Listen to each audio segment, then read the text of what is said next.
and Allison is going to talk about Bell and Beyond later on and show some videos, so we'll be able to know more about that. We went in late September to the banquet, the White Cane banquet, that was done by the Snake River Valley chapter. It was dedicated primarily to Bell and to younger people. Cindy Barajas was one of the speakers. Carver Anderson, who was one of the Bell kids, was the speaker. And we again showed some videos throughout that banquet, which the people really, really enjoyed. They just kept running them on a loop on the screen. And everybody was really moved by those. Pictures sometimes do say 1,000 words.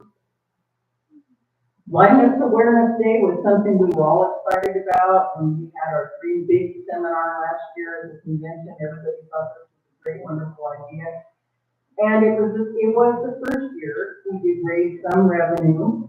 We got some gifts that were prizes. Northern Idaho did the most in revenue. We were yay! Let's hear it for Coeur d'Alene and Moscow if you want to do something for you.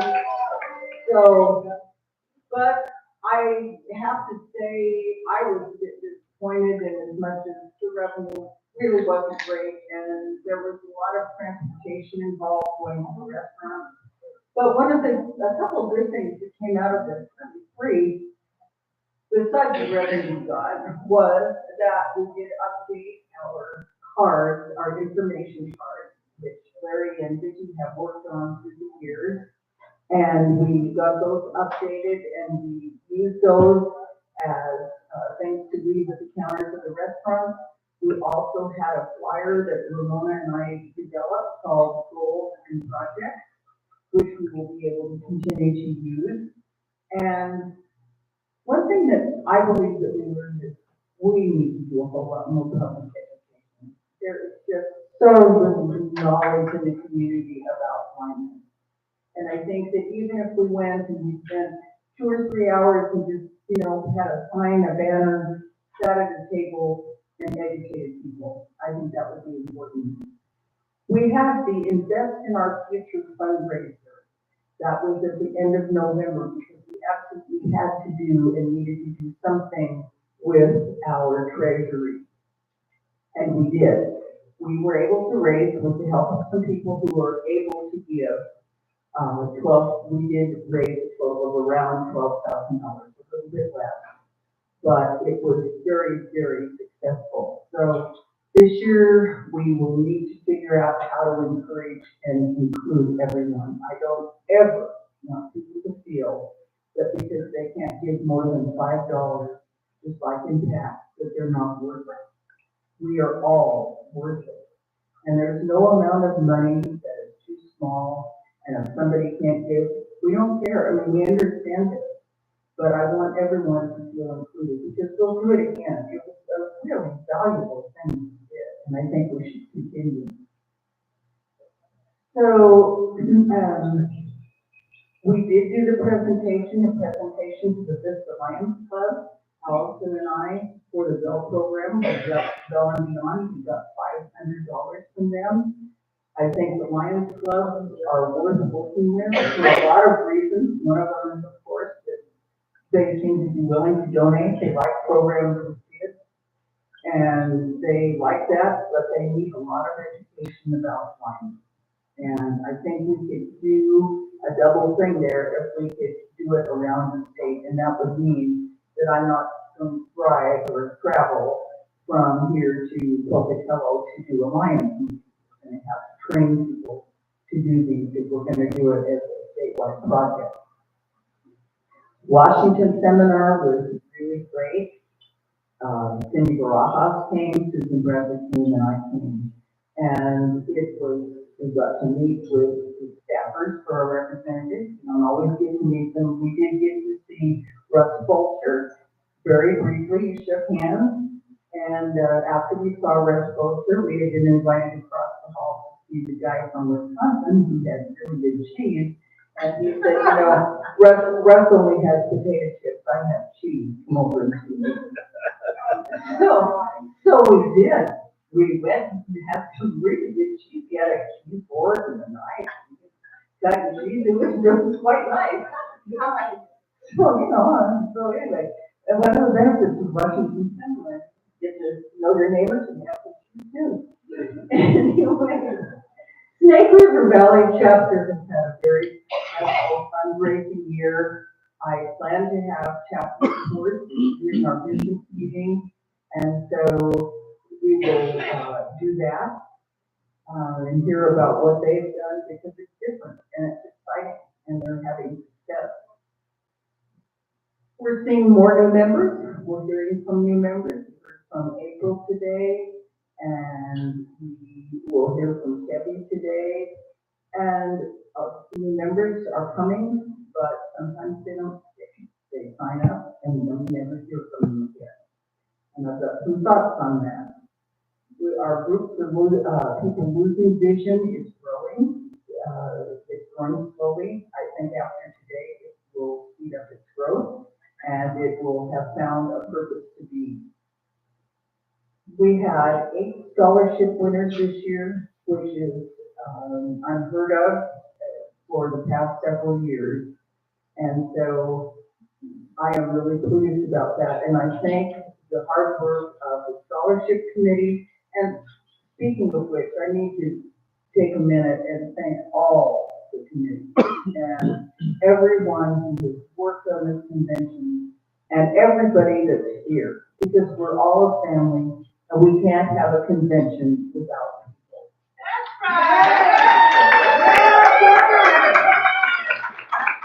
And we had, the last I knew, 63 registrants.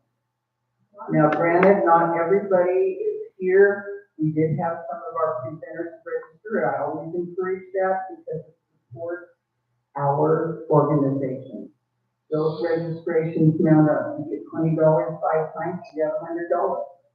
And so we did have that, and I just feel really good about the energy here and feeling a cohesiveness that I felt this weekend.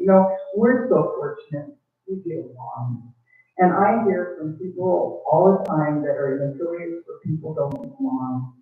And I think how thankful I am in Idaho that we get along. And we may not agree with everything with everybody, but that's okay. We don't have to agree on everything. But we do agree about federation work. We know how important it is, and we're going to keep working because there's always work to do.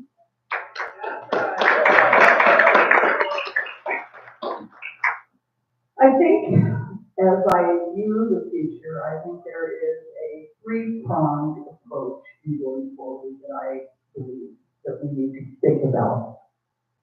First, when we talk about the Federation, we first need to work on ourselves. Now, what does that mean? That means that we need to work, well, let me give you the 3 prongs first. We need to work on ourselves. We need to work with our new members. And we need to decide what we're going to do as far as projects and so forth. We have some things to determine. First of all, what do I mean by working on ourselves?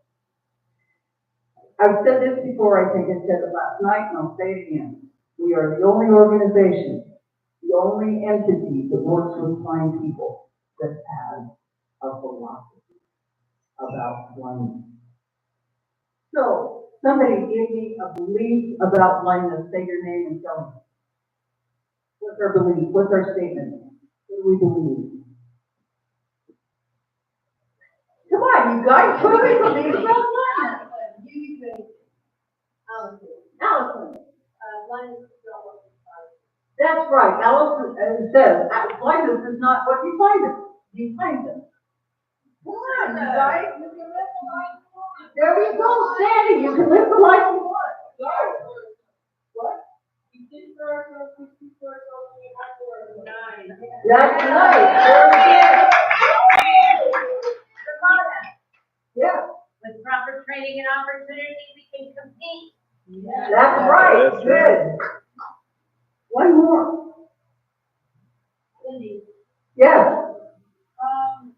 We have the ability to be part of the community, whether or not everything. Very good. And you know, one thing we know who we are. And we will never go back because we know who we are. All right, so we've talked about our beliefs, but how do we learn about our philosophy? We had a really good philosophy group yesterday with Alex. But what do we do to keep it up? I can think of a lot of things we can do. And one of them is there's a monthly publication that is our flagship publication called No, well, it's not once a month. It's not once a month, and it's not, we don't call it the flagship, the Braille Monitor. The Braille Monitor is important. Everybody must read it. And the reason is for a lot of reasons. We find out about other blind people. You know, there was an article about that Carl Smith wrote that was in the Braille Monitor this March. Did anybody read it? I did. Yeah. It was excellent. It was just fantastic. And I'll tell you something that I've done. I've been notorious for falling behind on the Braille Monitor. You know what I discovered I could do? I can read it on NFB Newsline. Now I knew this, but I never thought about it in terms of when would I read it on NFB Newsline? Well, when I'm, in the kitchen, putting dishes in the dishwasher, or taking them out, or cooking, I'm always reading. I either have my cartridge going or whatever. And I thought, no, you need to get NFB, the monitor, on Newsline and read it first. Before you start reading stuff on cartridges, you do that first. So now I'm caught up because I do that. And everybody can do that. You can get on NFB Newsline and you can do it. But we must read our monitors. We must read our milestones. Al does a beautiful job of our newsletter. It's a wonderful newsletter, and we need to read it. We need to read it to keep up on what we're doing in Idaho and the great articles that he does. Yes, that's right. But we can't know who we are if we don't know what we stand for. And we have speeches. That Kevin has put up on YouTube that we need to read. They're part of our history. We have kernel books. These are books that were published in the 90s with stories, and they're timeless, by the way. I mean, they don't change with age. I mean, they're stories about blind people and blind people living their lives. And they're available through our blog program at National Library. You can read them. And on our hadn't done them there. But the thing is, if we don't know who we are, we become a club. We become a social group. Now, I think social groups are great, and we need to do more of it. But we've got to do it based on who we are. So that's the first thing to do with ourselves. That's the first problem. The second problem is new members. We had a situation in our chapter with a new member recently, and I'm going to use this because I think it's illustrative of what we need to do and maybe what we're not as good about doing. The new member emailed everybody in the chapter to let us all know that sometime last fall her husband had an accident. That was a car accident, and he was injured, and the family has been greatly impacted by that. She got one response. The response was, is there anything we can do to help you? Now, she knows that there were 51 people on that email that she sent out. And she had called me on another matter, and she wanted to talk to me about how hard it is to get involved in a group and what we do. And she said to me, that only one person responded. And she said, it's really hard to get involved in a group and everybody's tight-knit group and everybody knows each other. And I don't know how to get involved. So my point, whether or not she should have sent an email to everybody, I don't know, and I don't care. The point is, I think sometimes we all get busy with our lives. Everybody does. We all do. And we know that, you know, we've got a lot of work to do, and sometimes we just don't take the care to nurture our new members. We need to be a friend. You know, Joe used to say it. He used to say Joe Ruffalo. That's the only Joe. It's not Joe Johnson. It's Joe Ruffalo. When I think of Joe, I think of Joe Thompson, or Joe Ruffalo. And he said, you gotta be a friend. It's friendship, you know, and so we've got to do better. You know, if our Bruce Empire buddies go off for coffee, make it a public event sometime. Maybe not all the time, but something friends have to send an email out to everybody and say to the Moscow students and everybody, hey, we're going to do coffee next Tuesday at such and such. Come join us if you can. Maybe it's the first time they're not going to come. Maybe they won't come for 6 months. But keep the offer open. We need to maybe even in some chapters have a hearing committee. I'm not saying we have to send birthday cards to everybody, but you know, we need to keep track of if people are not coming to meetings. Call them. Somebody call and say, and not just somebody. That's why I think we need somebody designated. You know, we call them and say, we're really missing you. Is everything all right? Is there anything we can do? Because sometimes people say, you know, I've just been going through a really rough patch, you know, for whatever reason. And a lot of times, if they know we have a vision issue, they will talk to us openly. I've had people on the Black King list that I've called out of the blue, and pretty soon I know about their lives because I tell them that I'm blind, and pretty soon they're talking to me about their issues. So we need to do a whole lot more of that. And if you think you're doing all you can, well then I'm not talking to you. But I don't think any of us are doing all we can, including me. You know, we say we have 500 people that are friends on Facebook. I don't think you make friends on Facebook that are true friends. You need to touch people. You don't make friends on Zoom that are true friends because they're on Zoom. They're not people. So we've got to figure out how we can get our new members involved and what we can do with new members. Now, there are things on the third side of it we've got to decide what we've got to do, and we can talk about this at our business meeting morning. But there's some things like, what are we going to do about our legislative events? We didn't do one this year. We really didn't have the budget to support bringing everybody down.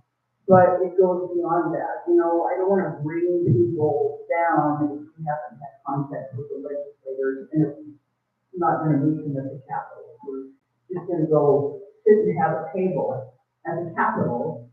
We just can't just spend money to just go sit at a table. I mean, our chapter can just have a table at the Capitol. So we need to do some prep work. And there's a lot of other things. You know, how are we going to get people to national conventions? And do some of the other things. How are we going to do that to build us up? So we definitely do have work to do in those areas. And like I said, we're going to have discussion about that at our business meeting today.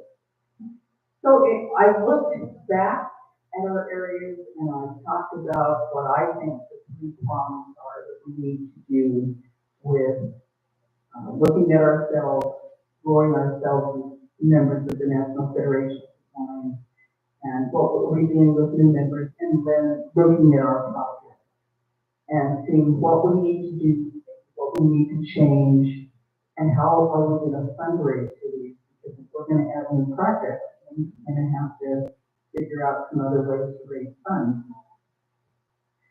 So in closing, I'd like to say that, you know, in our opening ceremony, we sang, live the life you want. Nobody can stop you. And, you know, first of all, think about these words. You're a person that's due to blindness. Maybe you just got that diagnosis of RP. Maybe your vision has gone down a great big bunch and you're struggling. Live the life you want. Nobody can stop you. Shoot to the sun and break on through. So you're blind. You'll be fine. You've got good news. You can live the life you want. Yes, we know the truth. Girls are powerful words, and we need to make them real for our people. We need to make them real for the newly blinded person that we haven't met yet. But I believe with conviction, vigor, and ambition, we will continue to move forward, and we will build the National Federation of the Blind of Idaho. All right. My report.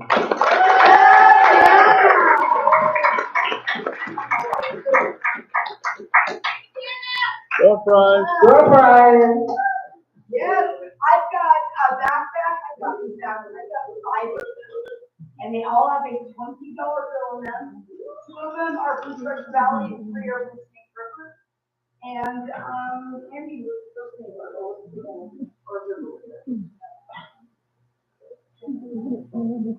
you actually do two. I was cold. Yeah. They're winning more money. Go.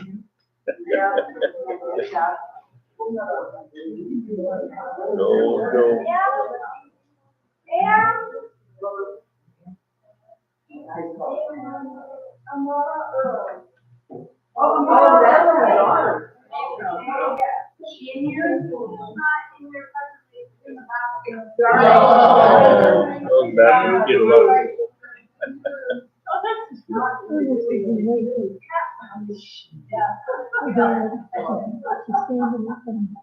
Here you go.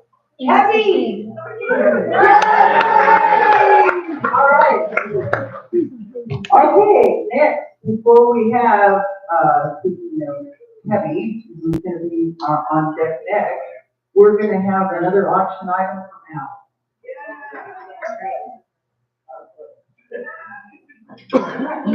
Okay. What we have here is a Malaluga basket. I don't know if I'm saying that correctly. Yes. Malaluga, and it contains Bless you. microwave popcorn, dried lotion, bergamot and green tea, body wash, and much more. Donated by Malaluga Incorporated to Idaho Falls. We start the bidding at $40. We got 40 already. Anybody, 45? $45, the Melaleuca basket. I looked at it, it's large. It must contain a lot. Only worth a few $100. We have $50, we have 50, we have 55, anywhere. $55, $70. Bingo. $75, anyone? 75? $75? Come on, one more, $75. We got 75. All right, thank you.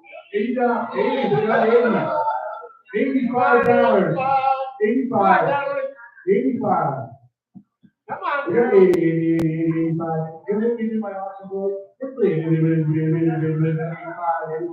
We got 80, 85. I can't do that anymore. Sold for $80.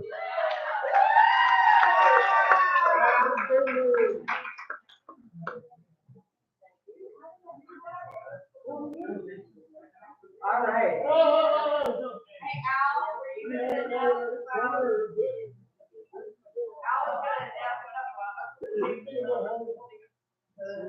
Okay, are we settled there? Yeah, Al was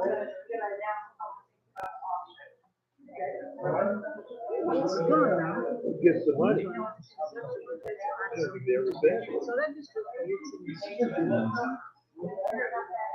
Oh, I was supposed to make a couple of announcements, Angie just came over and hit me in the front.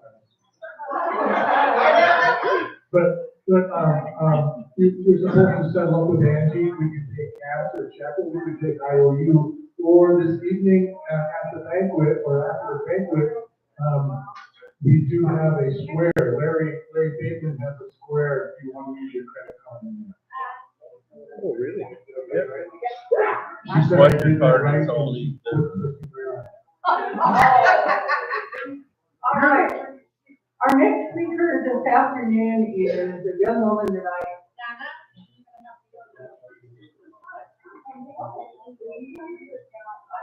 No, yeah, okay. All right. What? Yeah. Okay, we're gonna switch it up. I've been trying to figure out the best place to put Allison's report, and I guess this is probably a good best place. And I'm glad she caught me because I'm definitely on a roll, but we're good, and this will be exciting. You know, Bell and Beyond has been going on for 2 years. It's a great program. We've really helped the students to get grounded as blind people and also to work on their braille and, for those that need it, and their other skills and skills. Yep. And Allison is here to give us an update, and I'm looking forward to it. Yeah,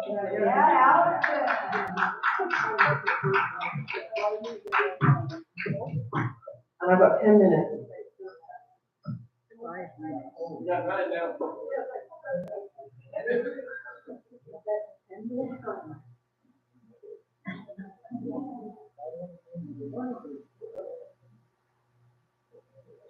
Okay, anyway. Someone else tell me. Someone shout at me at 10. I'm gonna try and be done before that. I actually want to talk about Bell and Beyond because I love Bell and Beyond, but I run youth programs generally, so I work for the commission, the Idaho Commission, running their youth programs, and to me, it's all part of the same thing, my goal, working with young people. This summer, I'll sort of, I've got a sort of timeline where we have the summer work experience program, which is now called U, which is run through the Commission for the Blind, stands for Visually Impaired Experiencing Work. And then right after that is done, we will move up to McCall and run the Bell and Beyond program. And right after that is done, we will move up to University of Idaho and run the College Day program for the Commission. So it's kind of all part of what's so important for our young people. I'm trying to think what order to do things in. I have a great video, maybe we'll just play that first, of one of our students. You sure? yeah, I think we've got.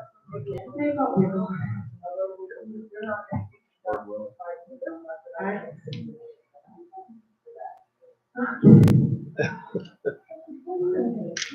Yeah. Now we're done, everybody. Well, I'm going to play that video now, and Andy has got it queued up. Hopefully it works. This is Aubriella, and Tina Johnson is teaching her. You're just going to hear it, and it's very cute. So here we go. I like to repeat that first sentence and then tell everybody what is happening in that first sentence. Okay. So it says, okay, here's another joke that is about, there's three. Because there's ears, Is it some H-E-R-E apostrophe S or a different one? it's a different, it's a contraction. It's .5H apostrophe S, and then there's another, which is also a contraction. I mean, not like, another is a contraction, but right now it's just spelled. And then we have joke, so joke. Oh. Like, yeah. Another, it's like an NR, like a,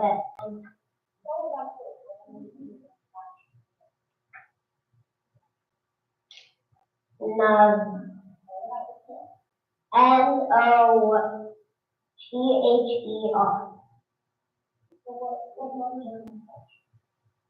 The that and the R.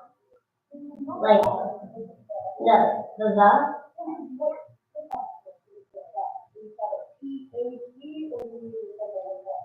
We use a symbol and the dot R.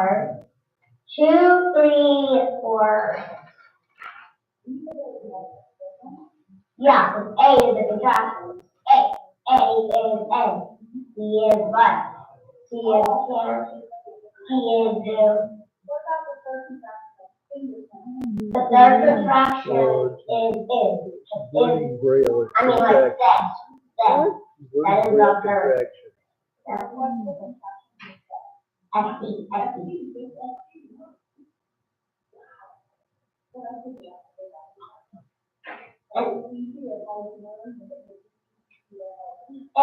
So they're hard to learn, but when you know them, it gets easier because the words that have like contractions in them will be easier because you're using contractions. You're not using like spelling. You're not spelling. You're using contractions. And if you use contractions, it makes it shorter, so you don't use up so much paper. Okay. And it keeps trees so that we can still have leaves.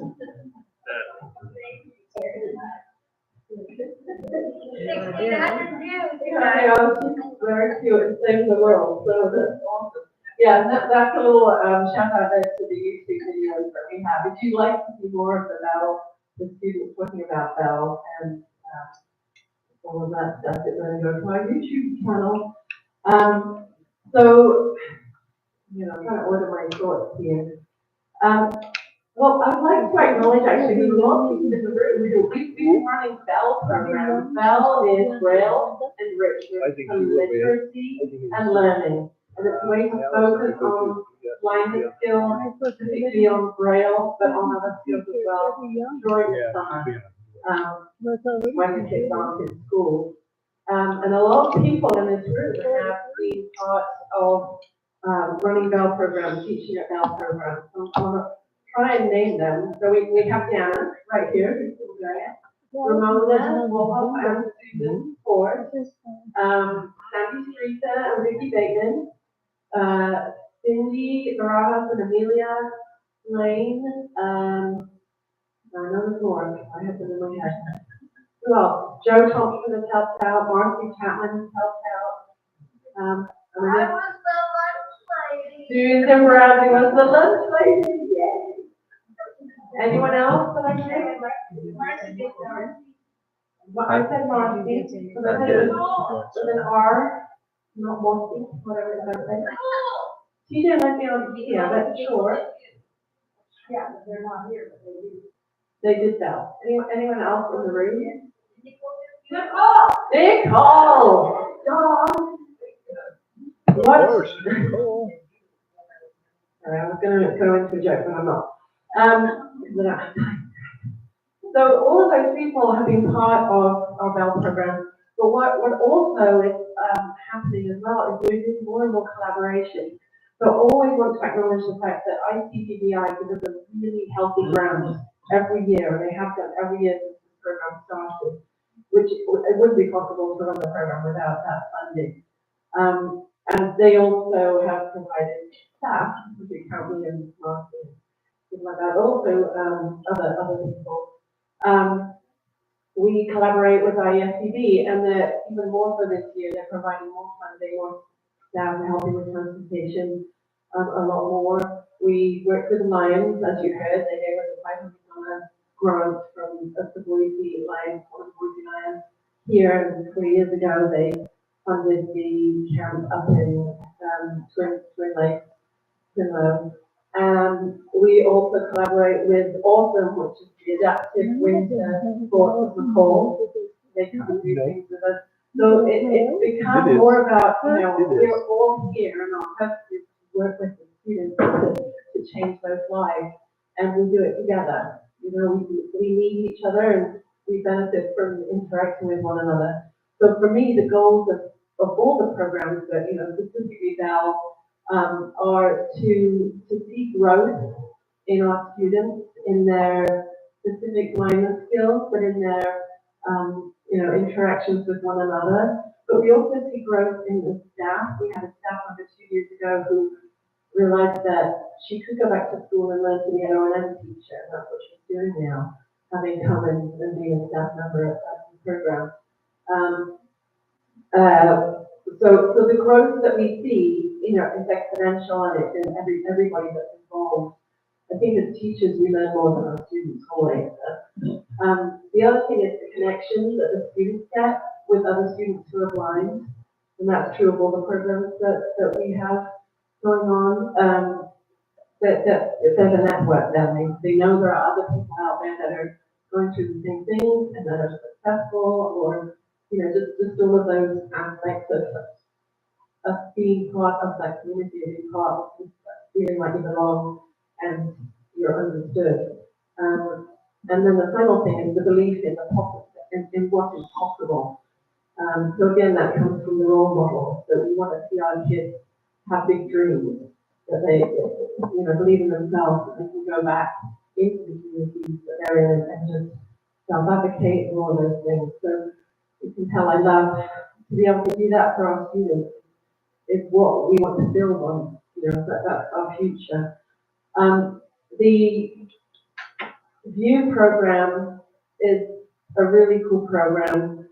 Briefly, work experience for those students. They're coming in. It's a 5-week program. They're coming in to live and work in Boise. And again, the same things they're getting from that.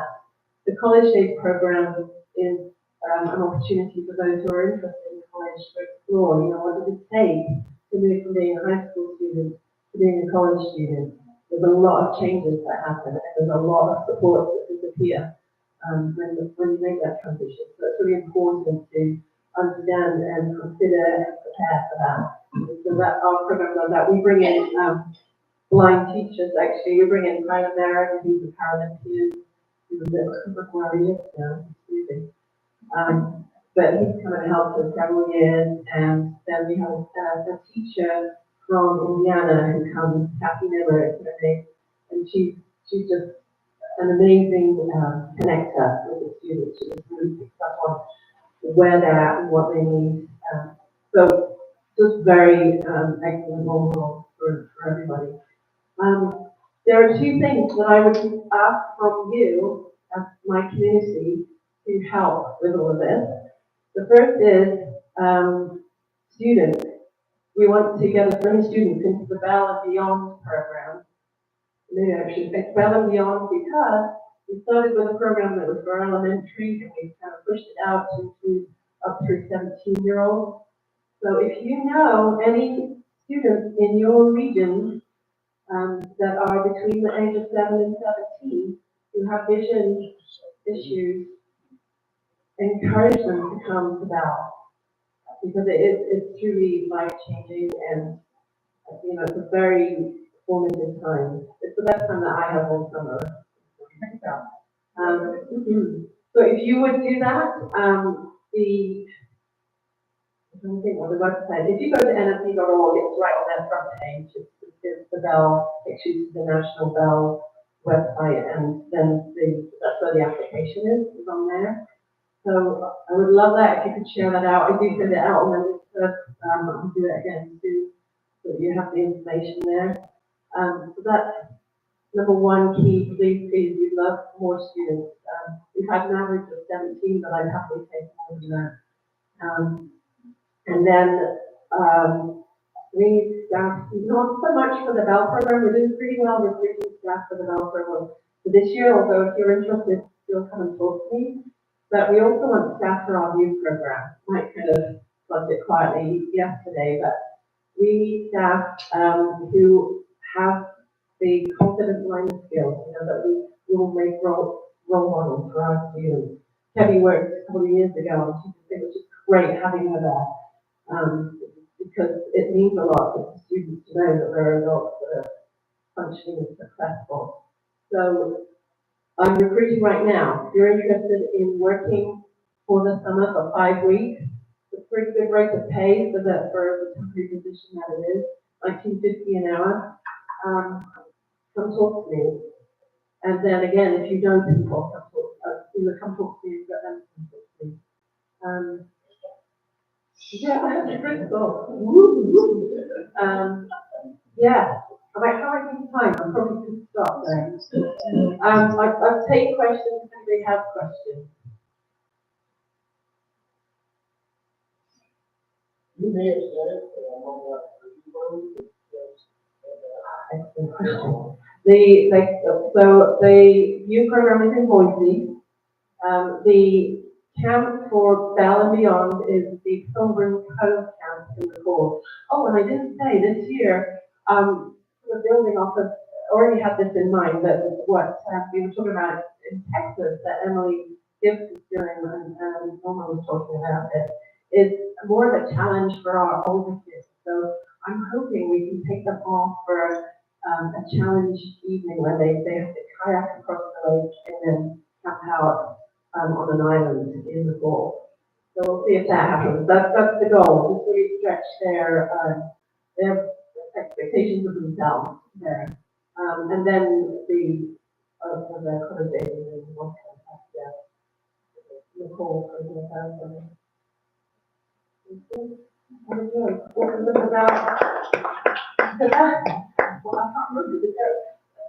Which bear is condescending? This is an issue. A panda. It's there.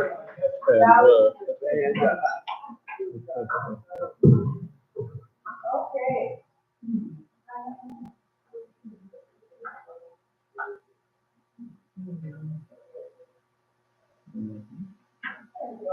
All right.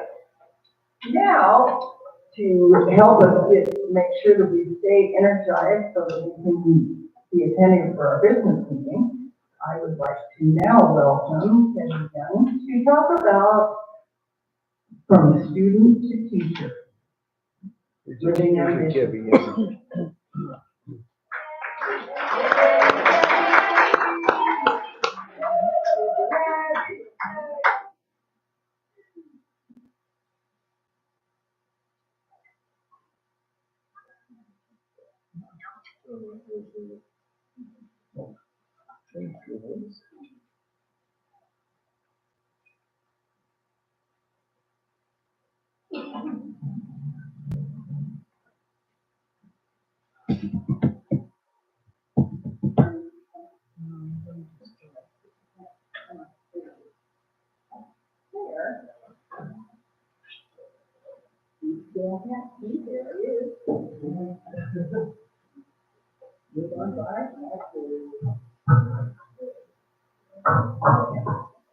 Can you all hear me? Yes. Okay. My name is Kelly, and I am really bad at writing speeches, so I did not write anything. I considered during Kevin's speech earlier using AI to write my speech, but I decided that you could probably just get the real me into the artificial. So, as children, we're often asked, what do we want to do when we grow up? Sometimes we say, I want to be a doctor, a nurse, a mother, a rock star, a teacher, a therapist.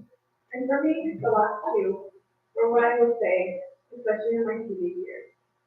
The massage therapist idea didn't work out, and the idea of going to college to get a teaching degree terrified me.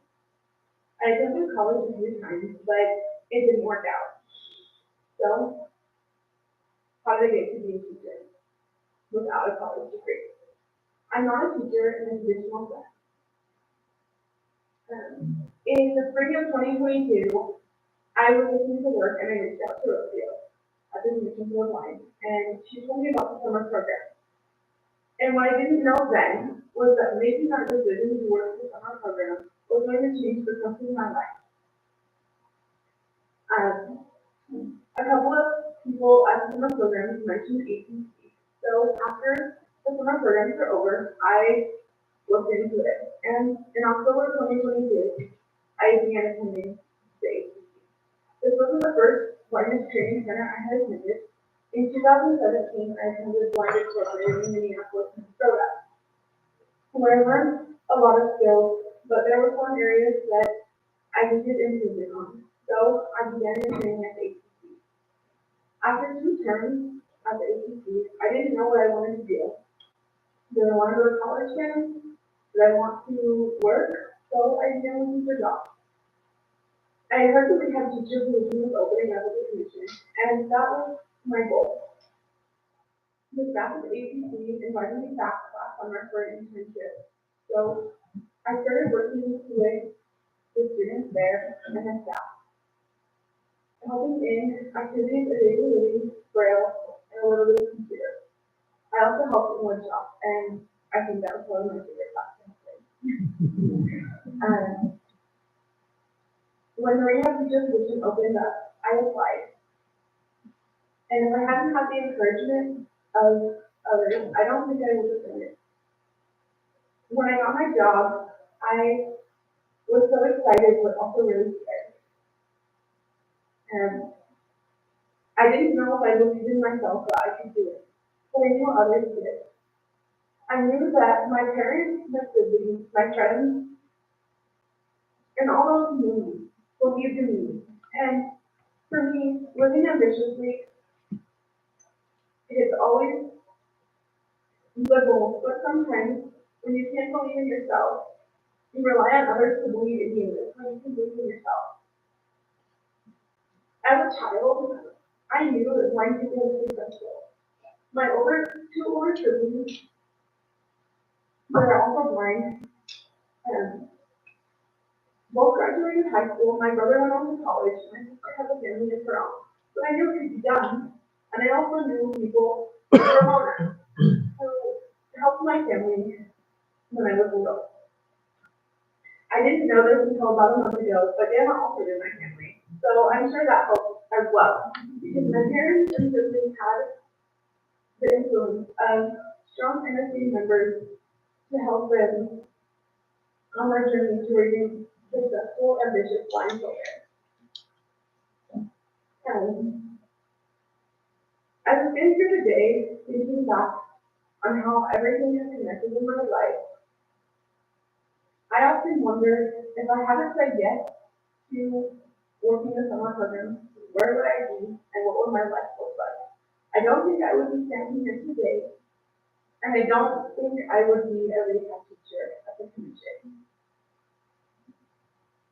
For all of you who are new to blindness, if you don't believe in yourself, let us believe in you until you can. And when someone else joins the NFB that is new to blindness, believe in them until they're able to believe in themselves, that they are able to live ambitiously. And I thank you all for listening to us. And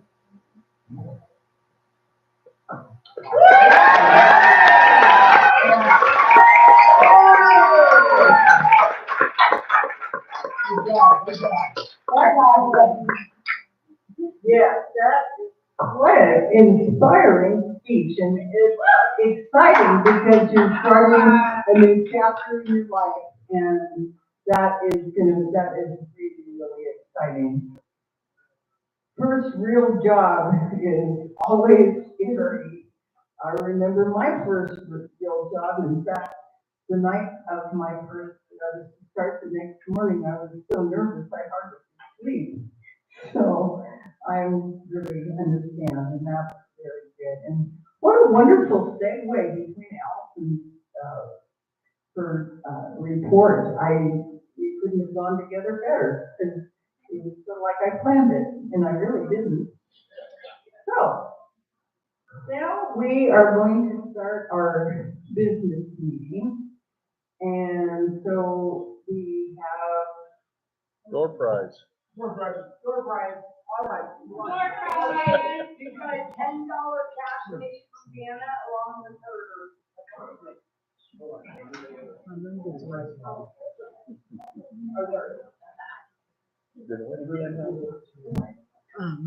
isn't open.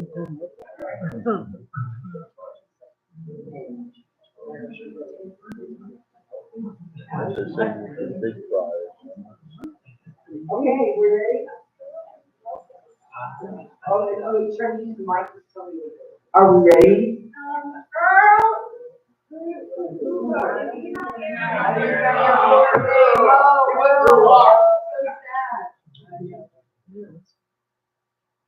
I like that.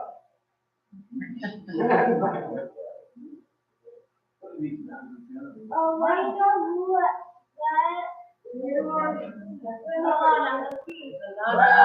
All right. Yay to our entrepreneurs. Raise your hand. Has she? Okay. The business meeting, as you probably have noticed in the agenda this year, is longer than what we've allowed in the past. And I was advised that I needed to lengthen the business meeting. And when we went to the president's retreat, I was told why, and we were all told why, and it spoke to me. And so we will start, and we've got more time to do things that are important. This is an annual meeting, and so we have minutes from our last convention meeting. And Susan, are you ready to present those? Yes. You want to say something?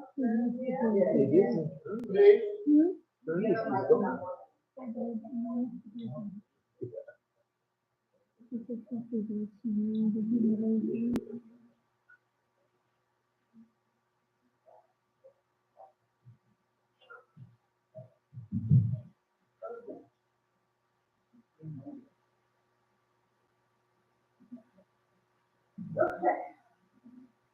So the minutes from last year's business meeting, April 29th, 2023. We had a short discussion about dues and who pays dues and who has paid dues so they can vote in the election. Vicki Bateman announced the slate of officers for the election. Sandy Streeter led the election of President Dana Ard, and Dana was reelected. Dana took over for the election for the rest of the slate. The election of the board is as follows. Dana Ard, President, Sandy Streeter, first Vice President, Shane Ostermeyer, second Vice President, Susan Bradley, Secretary, Don Liddicky, Treasurer, board members, Allison Stevens, Vicki Bateman, Megan Geisler, Natalie Morgan, Vaughn Owens, and T.J. Squires took over the 1 year. Yeah, that was last year. Shane was No, the no. Vice President. John Winnicky spoke about how we need to get some new funding sources for the state affiliate. And John explained about how the national would like us to have a credit card instead of a debit card. And we would need someone other than the president or treasurer to apply for that card. It would require that they fill out the application in their name and all their information. Jane has agreed to do this for the state affiliate. We had a nomination for representative and alternate for national convention. Anna was nominated as a representative, and Susan as the first alternate, and Shane as the second alternate. Fundraising, it was suggested that we have a coffee day in October and call it the White Cane Coffee Day. Members could approach coffee shops and request they contribute a percent of sales to the NFB. October 16th was chosen as the date. Sandy Streeter reported about the fundraiser at two of the dollar theaters in Idaho Falls. We sell tickets for $3 and get half. We sell date night packages for 2 people, and 32-ounce drinks and a large popcorn for $20. They also had a fundraiser with Jersey Mike in October and received 10% of the sales. Respectfully submitted to Susan Secretary. You're going to want that correction. It should say elected, not nominated, when you talk about the delegate and alternate delegate. Was that clear? I'll correct that. Clear? Yes, the way that we had the election made it sound like everyone was elected last year, and that's not true. Okay, I'll correct that. Vicky, Fawn, and was it Megan? DJ. Oh, yeah, okay, yeah, Vicky and Fawn were finishing, they were only halfway through their term. And then TJ was elected, which was still a 1 year part of Shane's term. Oh, okay. Okay. Did I make sense? Yeah, I'll correct that. I'll move TJ's line up and put Vicky and Fawn down below and put them as carrying on, finishing their term. Okay, all right. Thanks, you guys. Thank you. All right, do we need a motion? Well, we do, I was getting to the mic. All right, we need a motion to approve the minutes as corrected. So moved, Ramona. Okay, Ramona moves. And seconded by Sandy. Okay, let's make sure Susan did write this down. Okay, got it. Okay, so it's been moved and seconded, the minutes be approved as corrected. And by the way, the people, all members can vote. If you are not a member, please don't. And do we know, are there any people here that are not members that we know of? I'm not a member of your building. Well, that's. Well, we can take care of that right now. Right. All right, thank you. All right, so all in favor, signify by saying aye. Affirmative. Opposed? Say aye. Yes, that. Oh, you were opposed? I am opposed to the election. Yeah, we are. Okay. Yeah, we just voted to do it as corrected. I mean, we signified what the corrections need to be and. Right. That's how it works. They'll be done, no problem. All right, the next thing is the treasurer's report. Don Winky supplied it to me. He did it in print, and I asked him if he could braille it for me because somebody needs to read it. I wish he were here because these things are always confusing, but he's got this broken out in terms of income and expenses. This is for the year. Our balance as of February 29th, 2024 is $41,298.51. The balance of the previous report was, in 23, was 2,000, Oh, that's a big jump. No, It was low though. balance of previous report, 2023.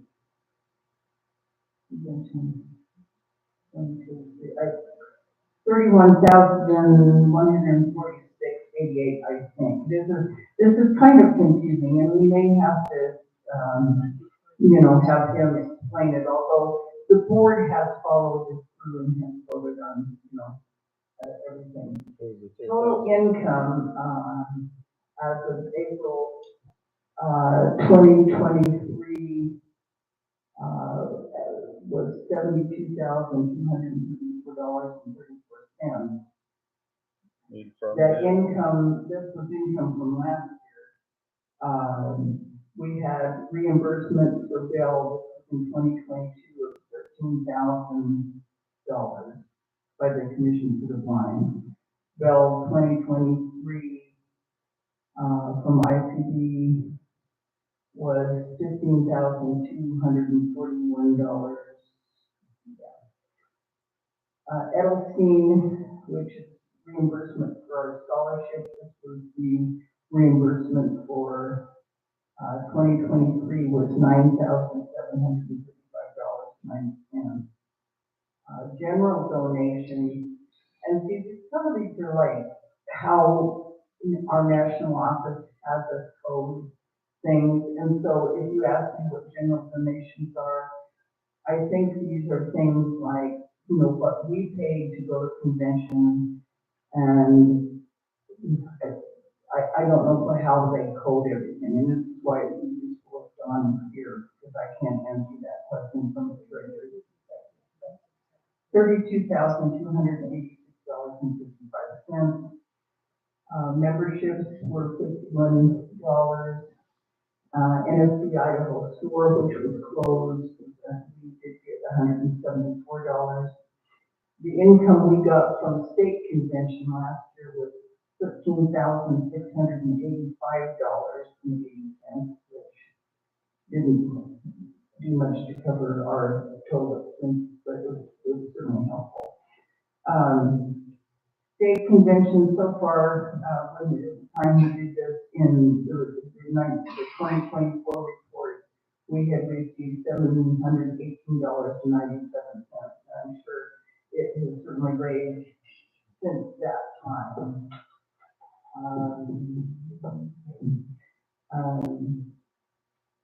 Washington seminar, we had a reimbursement for Washington seminar this year of $320.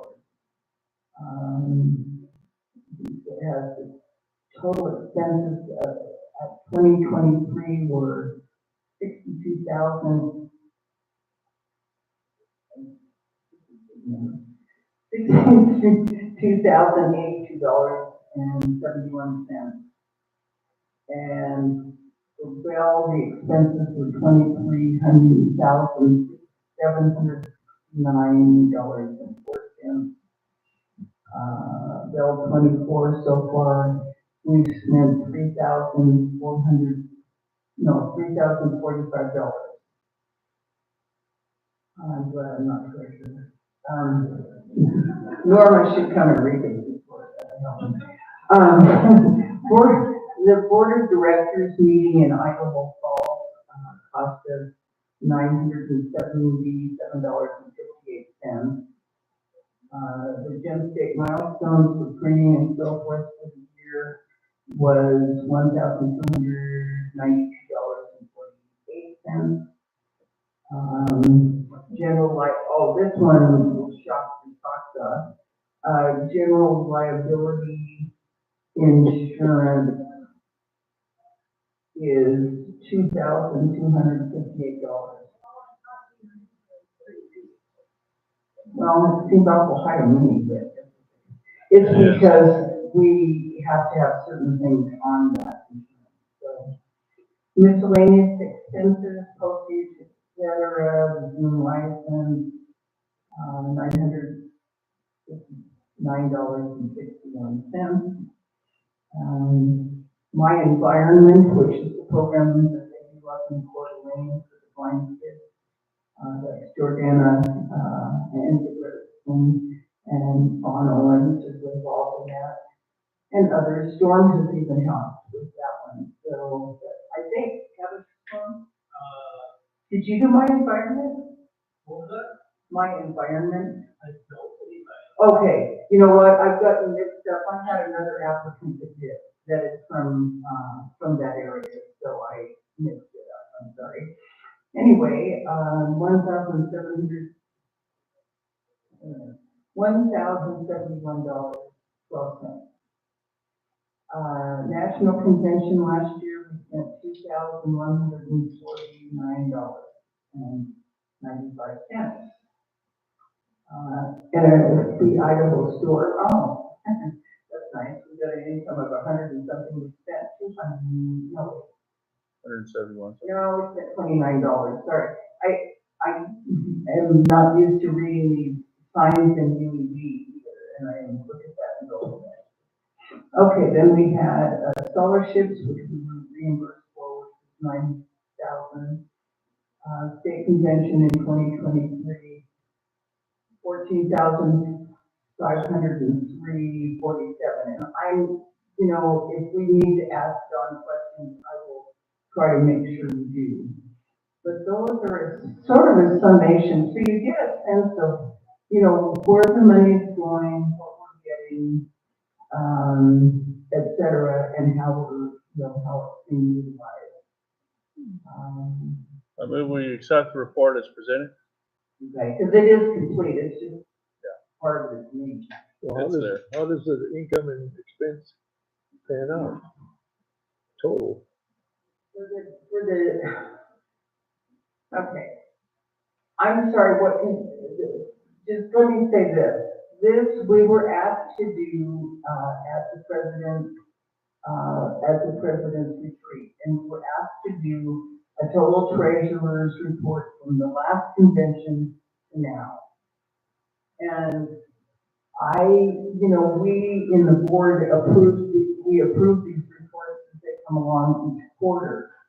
And so this is a little bit of a different breakdown. I mean, right now, we have 41,000 in the treasury. You know, our current balance as of February 29th. So, you know, we did get the money, and part of this, the general donations, I'm sure, was our state fundraiser. So we currently have $41,290.51. Mm-hmm. I think I heard you say, I think the question was, what was the job expenses? And I think I heard you say your income was about 72,000, I'm not, that's what I That's heard. correct. And then I also believe I heard you say the budget expenses were 62,000. Yeah, the income is 72,000, you're right about that. And Yeah. Well, that makes sense because the balance a year ago was 31,000, now it's 41,000.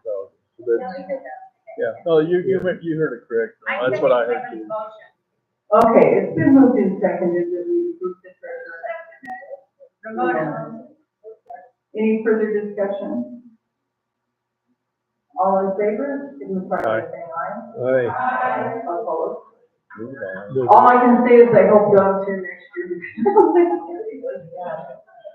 I might have to find somebody who's more knowledgeable, but it's, you know, it's good for me to do it, and that's what it is. Okay, I would like, to, if no one has any objections, to have this nominating committee report again, and that we proceed with election, because we have a lot of other business to take care of. If people are not voting, and, you know, for a long time now, we've done it by raising hands and, or standing.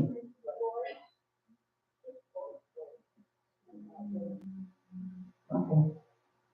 Well, yeah, if we don't have a competition. All right, Larry, do you want to just state the?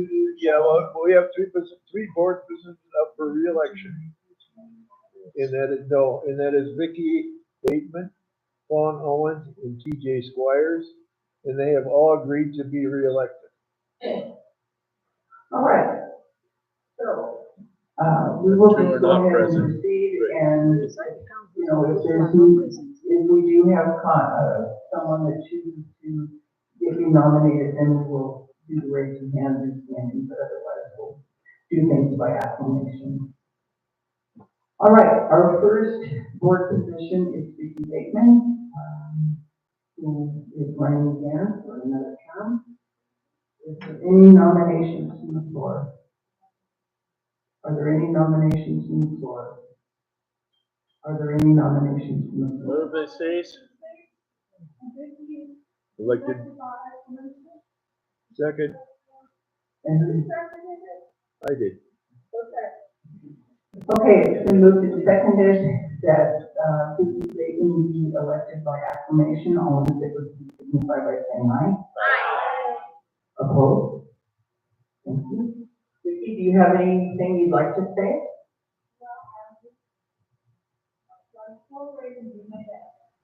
Thank you. Vicki, you've been excellent. You've been on the scholarship committee, you've served on the convention committee, you've done auctions, you and Larry, you've been secretary sometimes, and you've done a lot. Okay. Debbie, thank you. I definitely thank you. So the next person would be, Vaughn Owen. And Vaughn is unable to be here this year because Alex has had surgery for his son, and she's going to be helping him to get rehab so that he can get back to his life. And Francis, since she is not here and since we have new people, I just like to say, Dawn Owen is the sighted mother of a blind son. She has worked very hard on the board and contributed a lot in an area where we have no chapter, and should be congratulated for that, and she'll do great. Thank you. That's why I nominated her. Okay. Are there any nominations from the floor? Are there any nominations from the floor?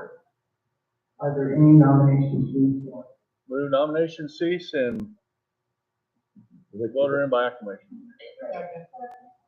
Okay, so moved by Kevin and seconded by Shane. And that Vaughn Owens be elected to a term by acclamation. All in favor, signify by saying aye. Aye. Opposed? Okay, congratulations, Vaughn. Our third delegate who had the misfortune, I'm sure, of the technology people left, to have to go to Tucson this week for work. I'm sure it's a terrible thing to have to do. I'm sure he's loved every minute, and I'm glad for him. I think that's a wonderful thing for his work to have paid for him, and it shows just how much confidence and belief they have in TJ. He is up for election. Are there any nominations from the floor? Nominations from the floor? Any nominations from the floor?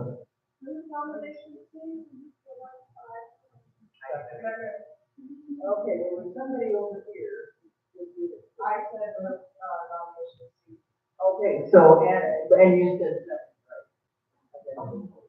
So, Angie did it, and Kevin. No, not me. Okay. No. Okay. All those in favor of electing TJ Squires by acclamation, signify by saying aye. Opposed? All right, thank you. This is the small election. Next year it'll be the election of everybody, which is always a little more difficult. Well, everybody but the three. I mean, everybody but the three. By the time that's done, my tongue is so tangled, I probably forgot the thing. But anyway. All right. The other election that we need to do is the election of the delegate and an alternate delegate for our national convention. And so if we could start with the election of the delegate. Madam President? Yes. I nominate Dan Hart as president as delegate. All right. I probably can't conduct that election. You can. You don't have to, but you can. Oh, okay. I will start with that. All right, it's been moved and seconded, and Art be elected as delegate to our national convention. All in favor? Aye. Thank you. My ticket is already purchased. My hotel room has been obtained. I haven't registered yet, but I will do that. As long as I don't have any problems with the registration when we get last year. But we'll give her that. All right, alternate delegate. I don't know who's going to national, except I do know Susan is going to absolutely sure because she's got her flight arranged with me, but at the same time. So I do know she's going, but if there's other, you know, if someone has someone you want to elect. So, Madam President, Yes. I nominate Sandy Streeter as alternate delegate. Oh, come on, Sandy. Okay, make sure, Sandy is not going. a good thing to remind people, if you're gonna nominate them, please make sure that they want it. Yeah. I mean, it's- Well, I thought she was going. I just don't have a family with you. Gotcha. Madam President, Yes, I nominate Susan Bradley. Yes. as alternate. okay, Susan Bradley is the You got nominee. one? Second. Okay, that's seconded by Natalie. Okay. I don't hear any other That's got a little nominations, so wisdom all to those share. in favor of electing Susan Bradley as alternate delegate, signify by saying aye. Aye. Opposed? Hey, Susan. You are elected. Again. Again, well, yeah, that's true. Last year though, we elected two alternates. Susan and Shane wasn't able to go. That's why we did it. What you know, All right. Susan's the only one. I'm going to, you know what I think I'll do first, before I get into some of this, I think we'll do some chapter reports, because we did get bogged down in some of this other discussion, and I want to leave time for it, but I also want to hear, chapter report. And, okay, Susan's done hers, okay. And Joe, this will be a good time, by the way. All right, so this is Bradley, chapter report. Oh, that's all right. Okay. Treasure Valley chapter is busy during the year. So usually after convention, state convention, the time is spent getting ready for the Cycle for Independence, which is in May, and it's always the Saturday, the weekend before Memorial Day weekend, and the Saturday. So,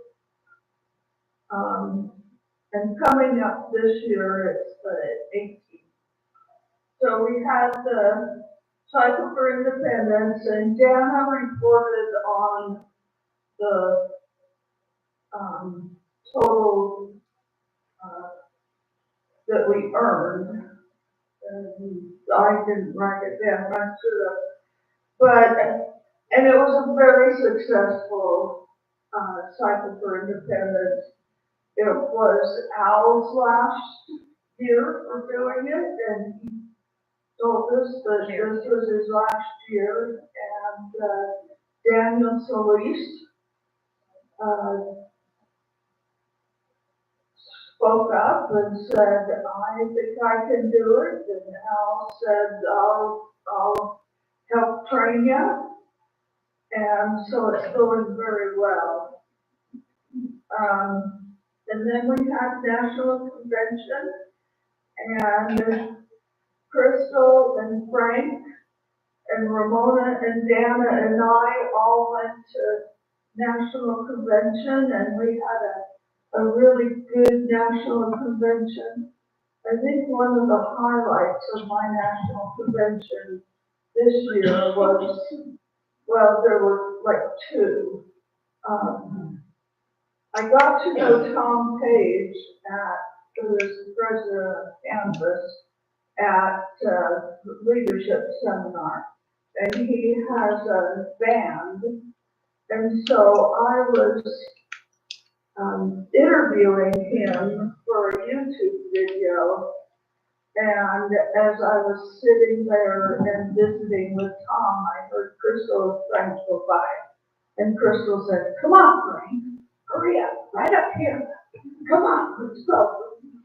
So they went down to Starbucks.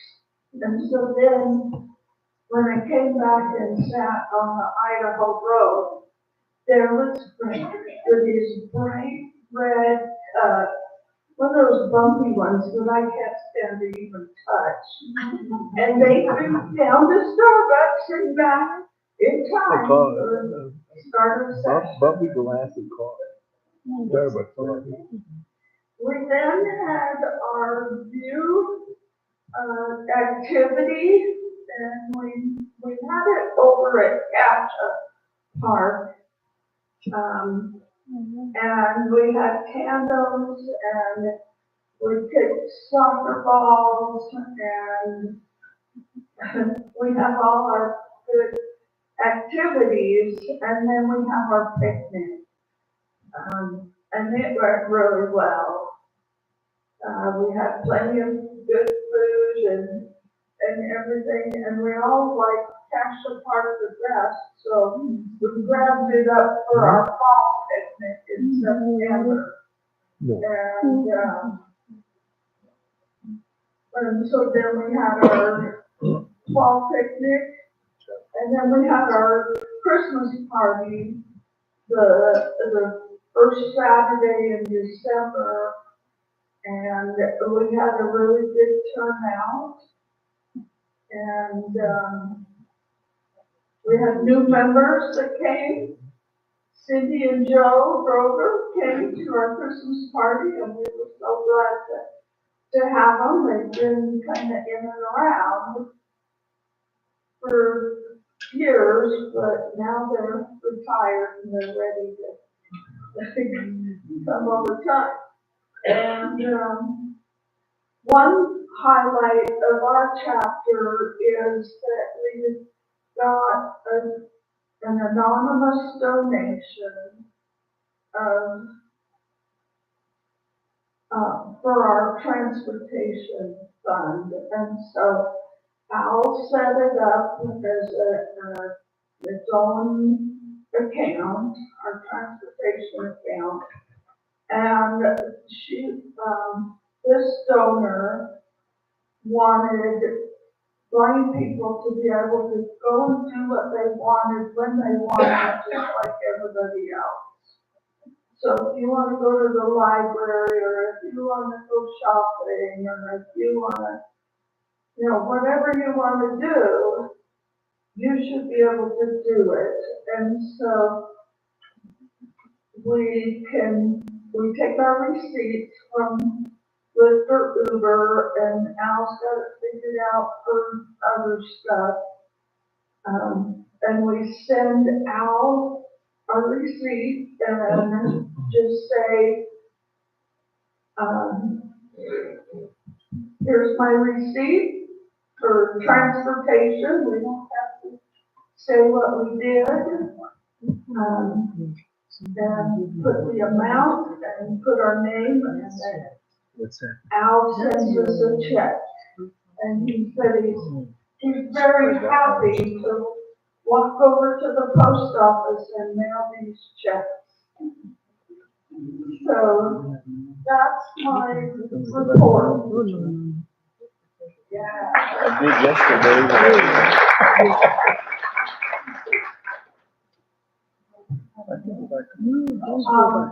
I'm Debbie Streeter, president of the St. River Valley chapter. Yeah! Woo! We are maintaining about 18 members. We added one new member this year. Lynn Knight found someone who wants to marry him. I think they're getting married in a couple of weeks, I think. That's way 3 weeks. And so she hasn't been able to be here for all the conventions, but she has helped with some transportation, getting people to convention, and she will be here tonight. We would like to have her as part of our chapter. We do have a member who is going through some cancer treatments right now, David Jolly.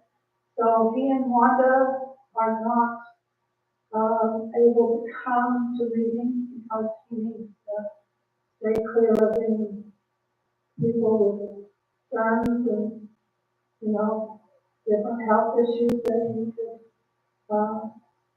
take on.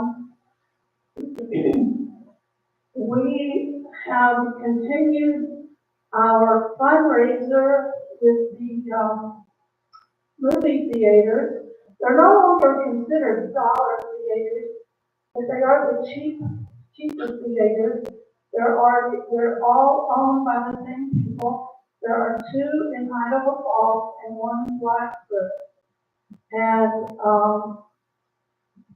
we did in, from Thanksgiving for about 3 weeks, we sold date night packages, which gets two people into the theater.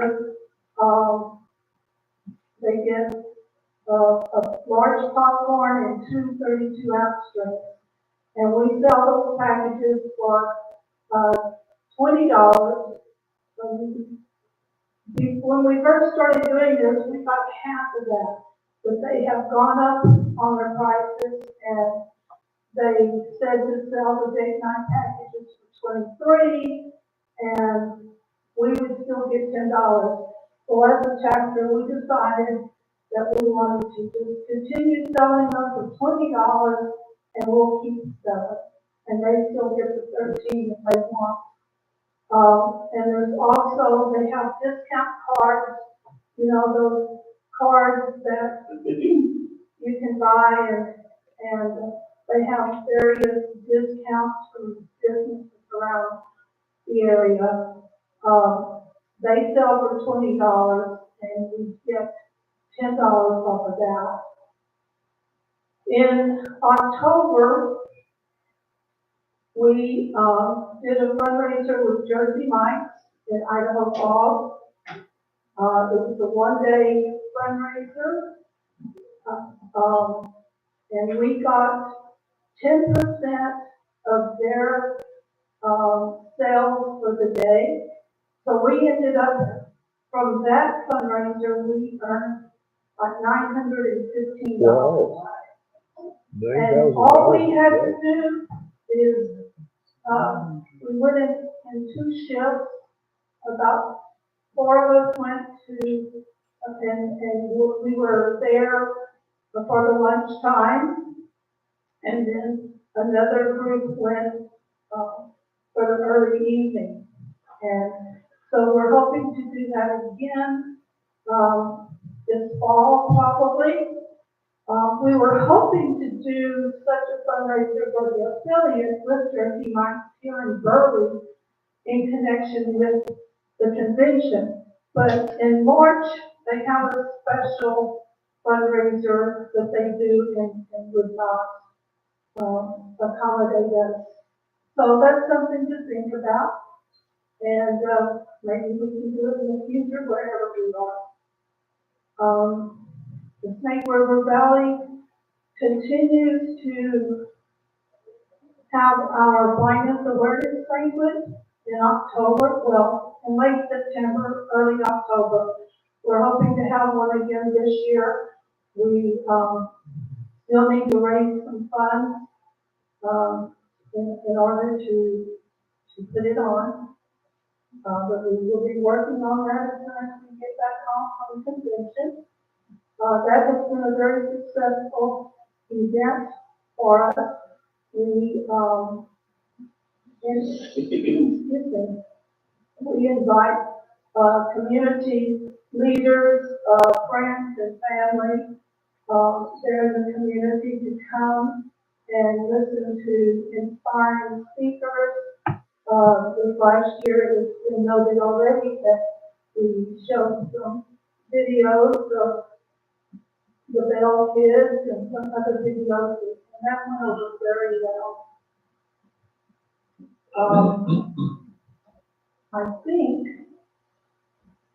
I know, this April, we're having another fundraiser. On April 23rd,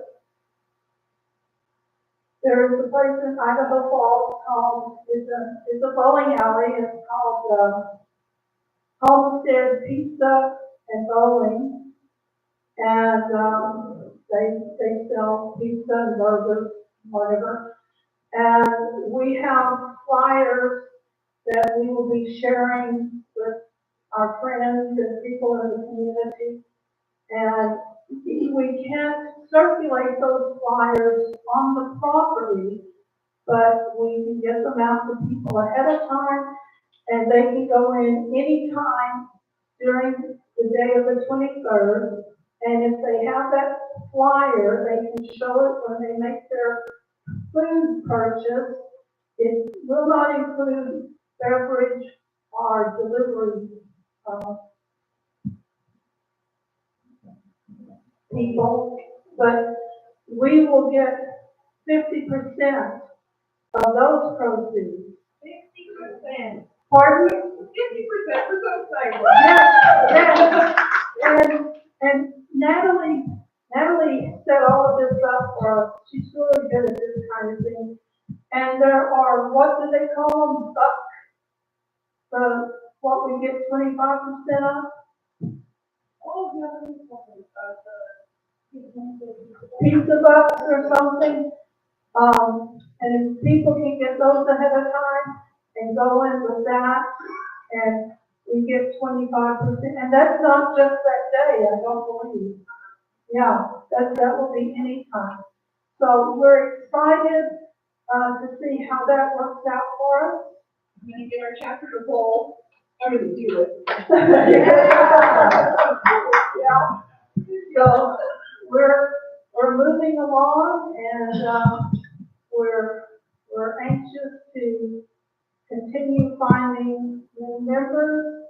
We're pulling in two or three from Pocatello because of the college, and we have one member, Kristen Ward, who lives in Pocatello, and she doesn't always have transportation to the meetings, but for those who don't have transportation, they call one of our phones and listen in and participate that way. And occasionally we will do a meeting meeting, but we usually try to meet in person, and those who can't be there in person will call in on the phone. So that's my report.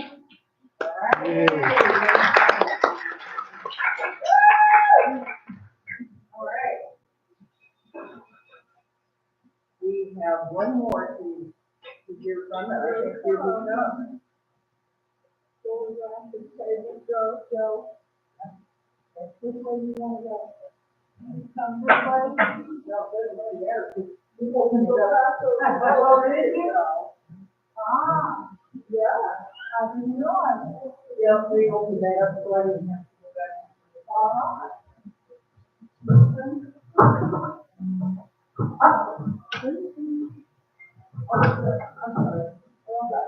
Anyway, I'm Joe, president of the Movement Park chapter. Our chapter is limping along. We have approximately members, 3 active members. We participated in a coffee shop fundraiser, and we had a yard sale fundraiser, did pretty well with that. And we're doing that in order to take a few black kids down on the river rafting trip. And hopefully we will be doing that this.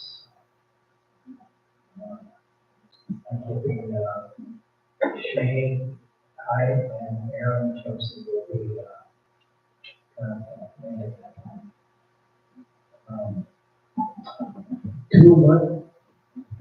Myself and 2 other members meet twice a week at a coffee shop.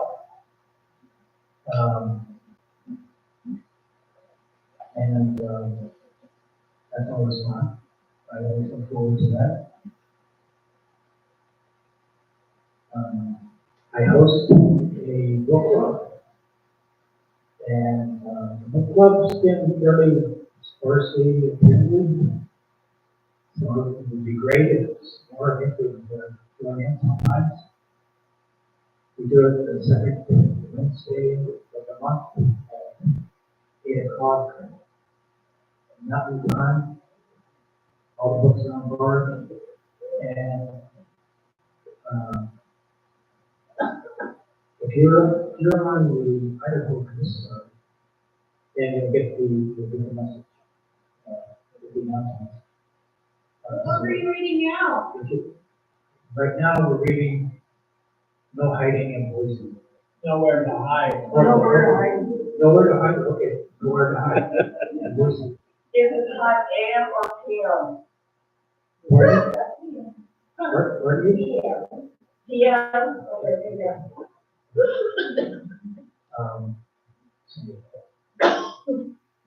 Yeah, so get yourself onto the list of and come to the book, please. Thank you. Okay.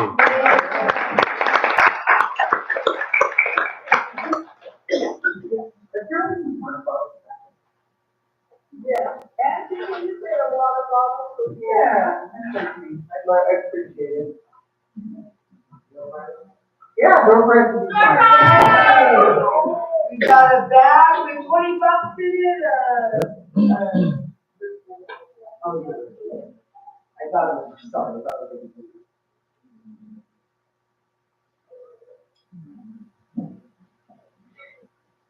Oh, it's also got a little, cartoon. I haven't seen any of the tumblers yet.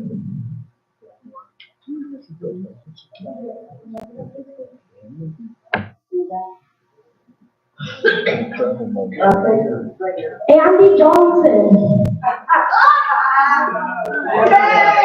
Yay! 20 bucks.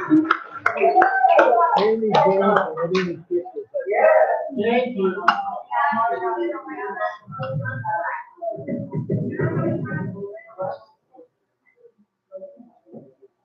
Madam President, Yes. would you like to make an announcement now for people for going out about the Facebook tickets tonight? Oh, okay, yes, thank you.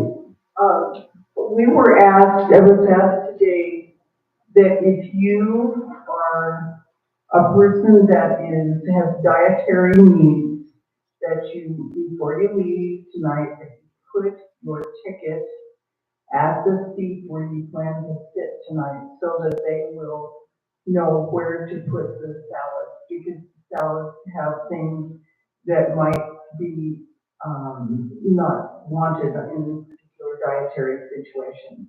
So please help them out, pick your spot, put your ticket down if you have special dietary needs. If you're not one of those, then don't worry about it. But if you are, please do, and please don't forget, because it really does help. Madam President. Madam President. Yes. Is this a good time for a YouTube report? You don't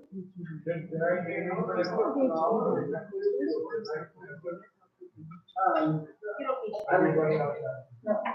Mine, you don't need to. I'll let her do YouTube quickly, and then I'll let what.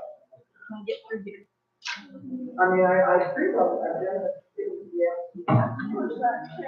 Application. Can I push it in? Start this another thing. Okay. What? No, one of them was She could have.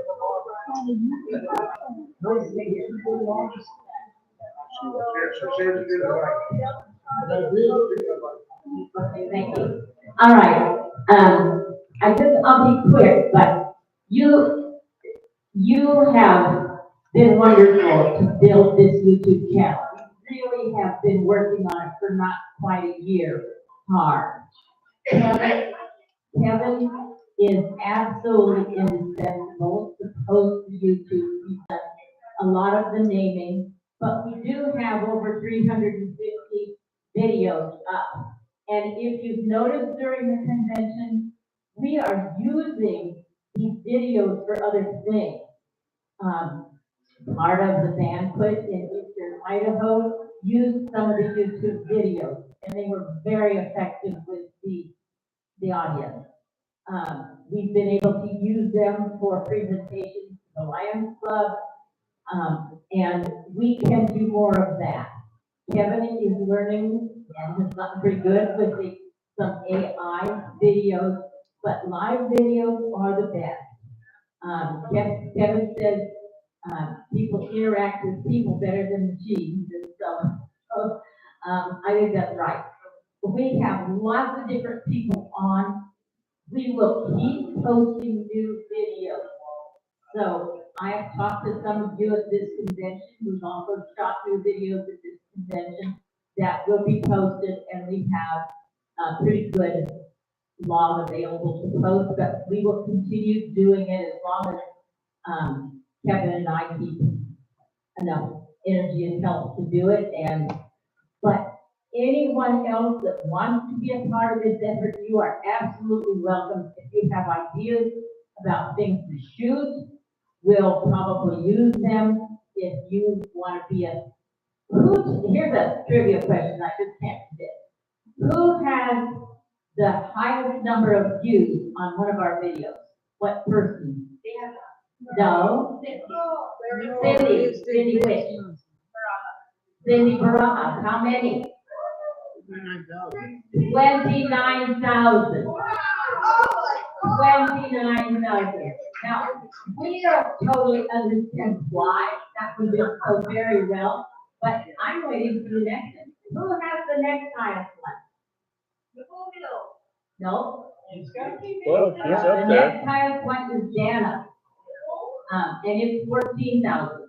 The third highest one is Lisa Baker at 13,000. So, I mean, it's very, and these are all short. So, short, we always want to do short. Long ones are interesting. You can put more information in one video, but we're always doing shorts as well. So, we are learning a lot as we go. We will continue learning. I think both Kevin and I will continue learning. But we don't even have a monopoly on learning. So, everybody that wants to participate, it's a fun, very productive opportunity. If my goal for next year, and I was a judge, so I didn't participate in the contest, my goal for next year is to get the number of viewers up to 1,000. We're at 477 right now, maybe 478 at Wall. Subscribers, yes. I want to be that by, Anyway, before national. what did you say, Kevin? So I'd like to be 1,000 subscribers before national. Kevin says 1,000 subscribers by July. That would be even better. Then I want to go to 2,000. Okay, there you go. Everybody in here is a subscriber, right? Everybody in here is a subscriber, No, right? everybody in here is not a subscriber. Partly that has to do with how you feel about YouTube and stuff. But this group, you should all subscribe because you can't use the videos effectively if you don't watch them. But beyond that, tell your friends and family. It's pretty easy for most computer users and smartphone users to subscribe. But then we'll keep adding new, so that we have now gathered so many in this time frame that we are competing with just about every blindness posting. And we'll learn to be more creative and do more things. I think it helps to have a variety of people. We know that Cane Travel does very well. We did one short on Cane Travel that didn't do as well as I would have guessed. But that's probably because it was repetitious of several others we've done recently. Mostly Cane Travel is wonderful. People don't get tired of watching blind guys travel independently. Dog travel does well. We need more dogs traveling, users with their guide dogs traveling. So, but we have lots of other ideas. I talked to Cindy and Joe Grover, and we have some ideas that are very exciting that will get shot before long. I don't need to talk about what kinds of videos we will shoot because you'll keep hearing from me about that. But just be proud of what we're all doing together and that we can continue to build it. And you'll be hearing more about this indirectly before the end of the convention. So, okay. Thank you. All right, we're gonna have one auction item and we're gonna move forward. We had to do this auction item right now because it's for some lady or a husband who just were ready for a special song to wear for the banquet tonight. This is a sterling, this is a necklace, sterling silver, golden teardrop design, featuring a pear-shaped violet amethyst, an oval pink amethyst and white topaz. Very pretty. You look gorgeous on me.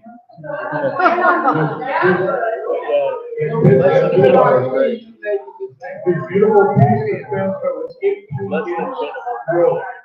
And I'm gonna start that bid at $75 for the sterling silver and amethyst and topaz, necklace, starting at $75.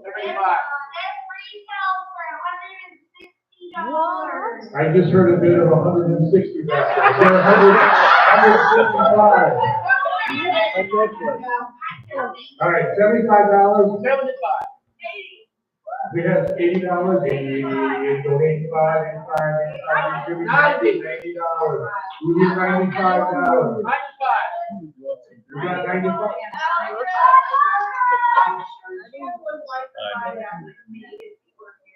Okay, I heard 100 back there.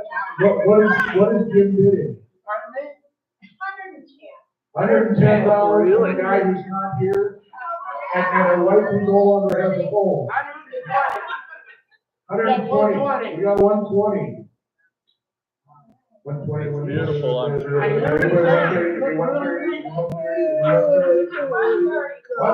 back there. 135, I'll take that. 135.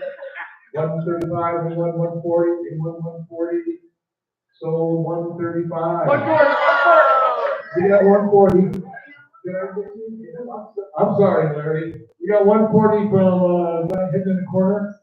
140? Yeah. 145, 145, 145, 140. Okay, Larry.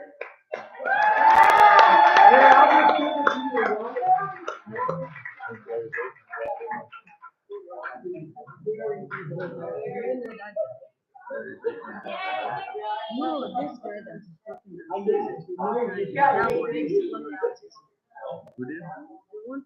don't know them. He said it will look good on him. I thought.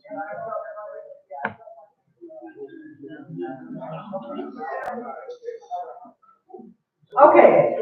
Sure. So just several things that we want to discuss, and if we don't get to all of these, they will go to committees to talk about. But the first one, which is coming up first, is National Convention. And we want to talk about, last year we sent 5 people to National Convention. You know, we, up until pandemic time, sent 25 or 30 people to National Convention. And we have not obviously done that since. So I'm wondering who plans to go to National Convention? Who's gonna be- How much is it? Anyone wants to? It's a lot. About $2,000 a piece. That's to cover the hotel. Okay, so Cindy for sure, Ramona for sure. Sobronics have plane tickets in the hotel room. Chris is going. Joe and I are talking about it. Okay. All right. Well, let's talk a little bit about, you know, what we need to take to get there. I mean, conventions, you know, the sad thing about it is now, conventions like everything else are going up in price. So the 3 things that a person has to plan for are your airfare, your hotel room, and your, money you're gonna spend while you're there. There's some ways to cut down on what you eat, but I don't think it's expedient, or not expedient. I don't think it's wrong to think that you might spend $50 a day in expenses. Because you could sometimes get from point A to point B, if you're going out of the hotel and food and $50 is probably barely enough.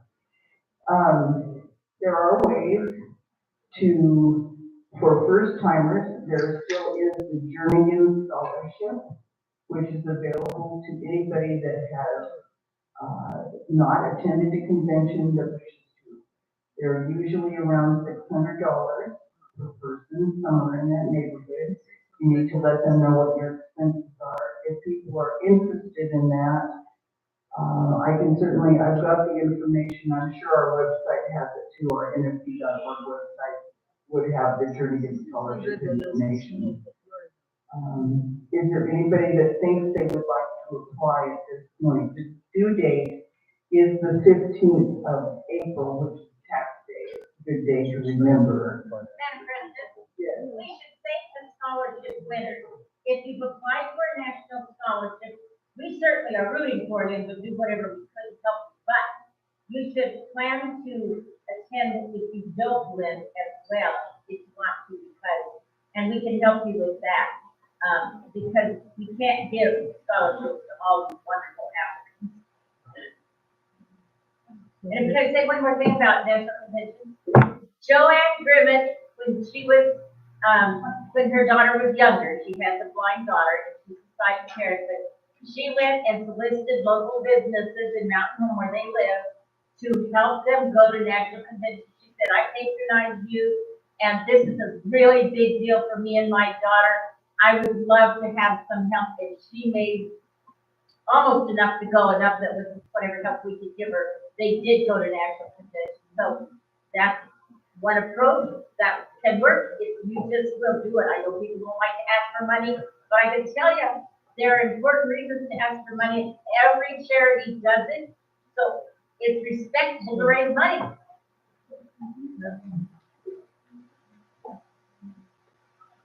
We in our affiliate did designate, and I did say this last night, we did designate in our budget $9,000 for helping people get to convention.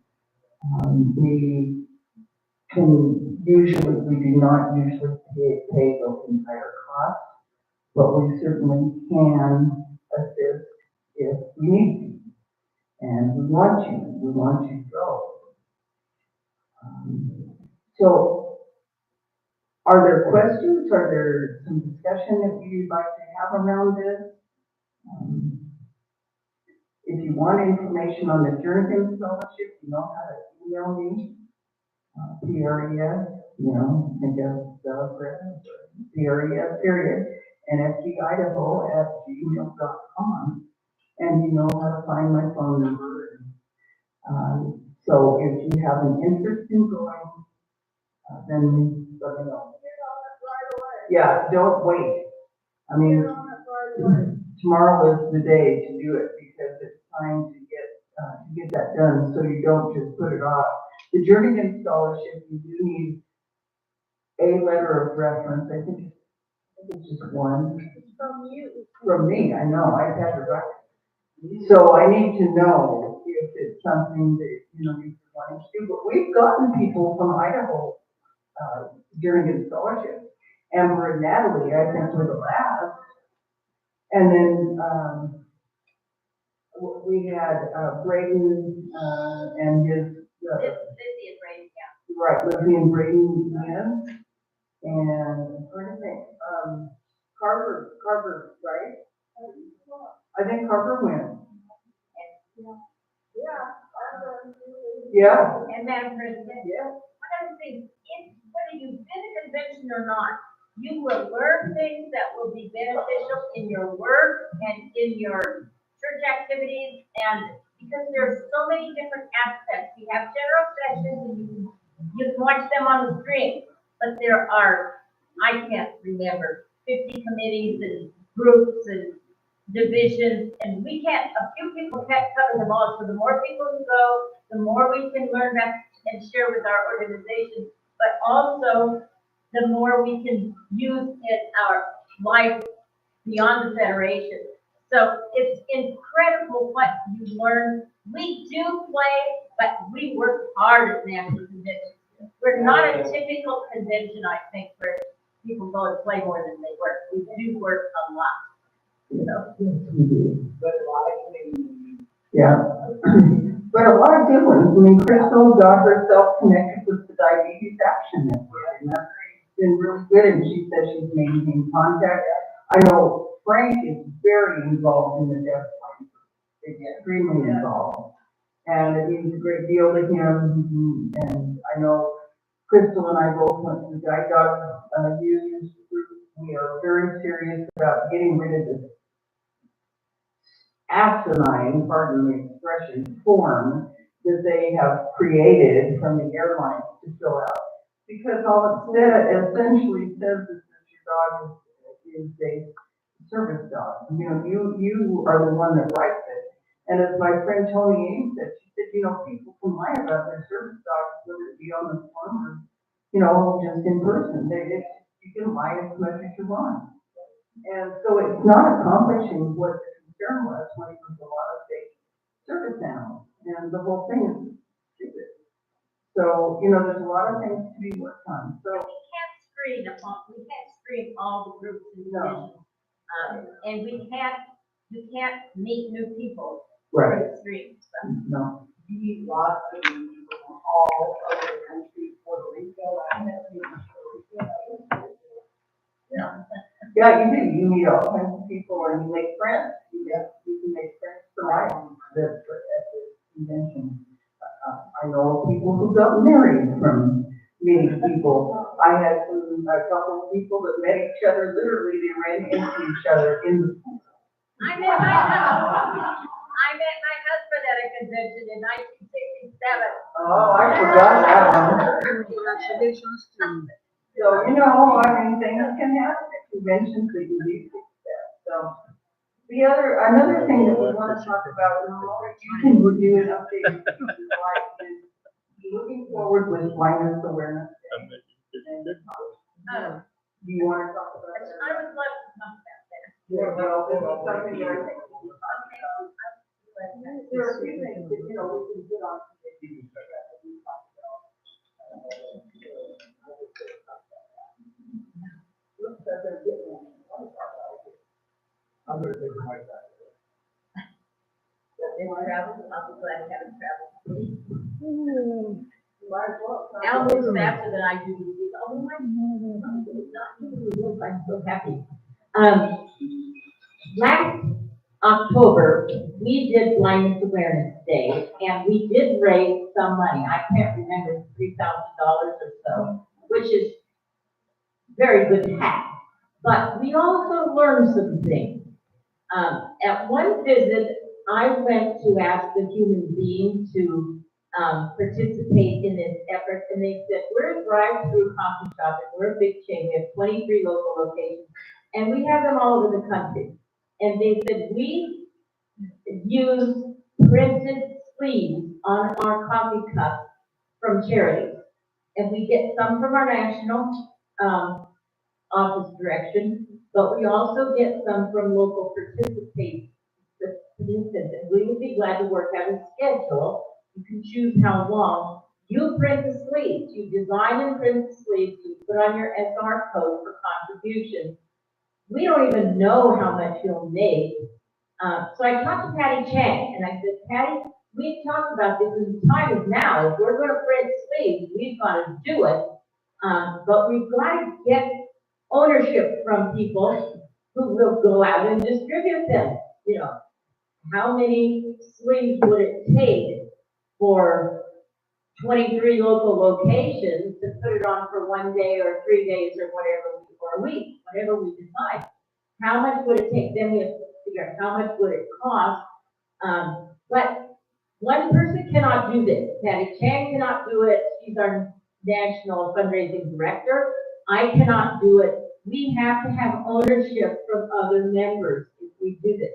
The national office would design a sleeve that could be used anywhere in the country. We would print them locally because shipping has gone up so much, it's stupid to ship them. So we would need to print them locally.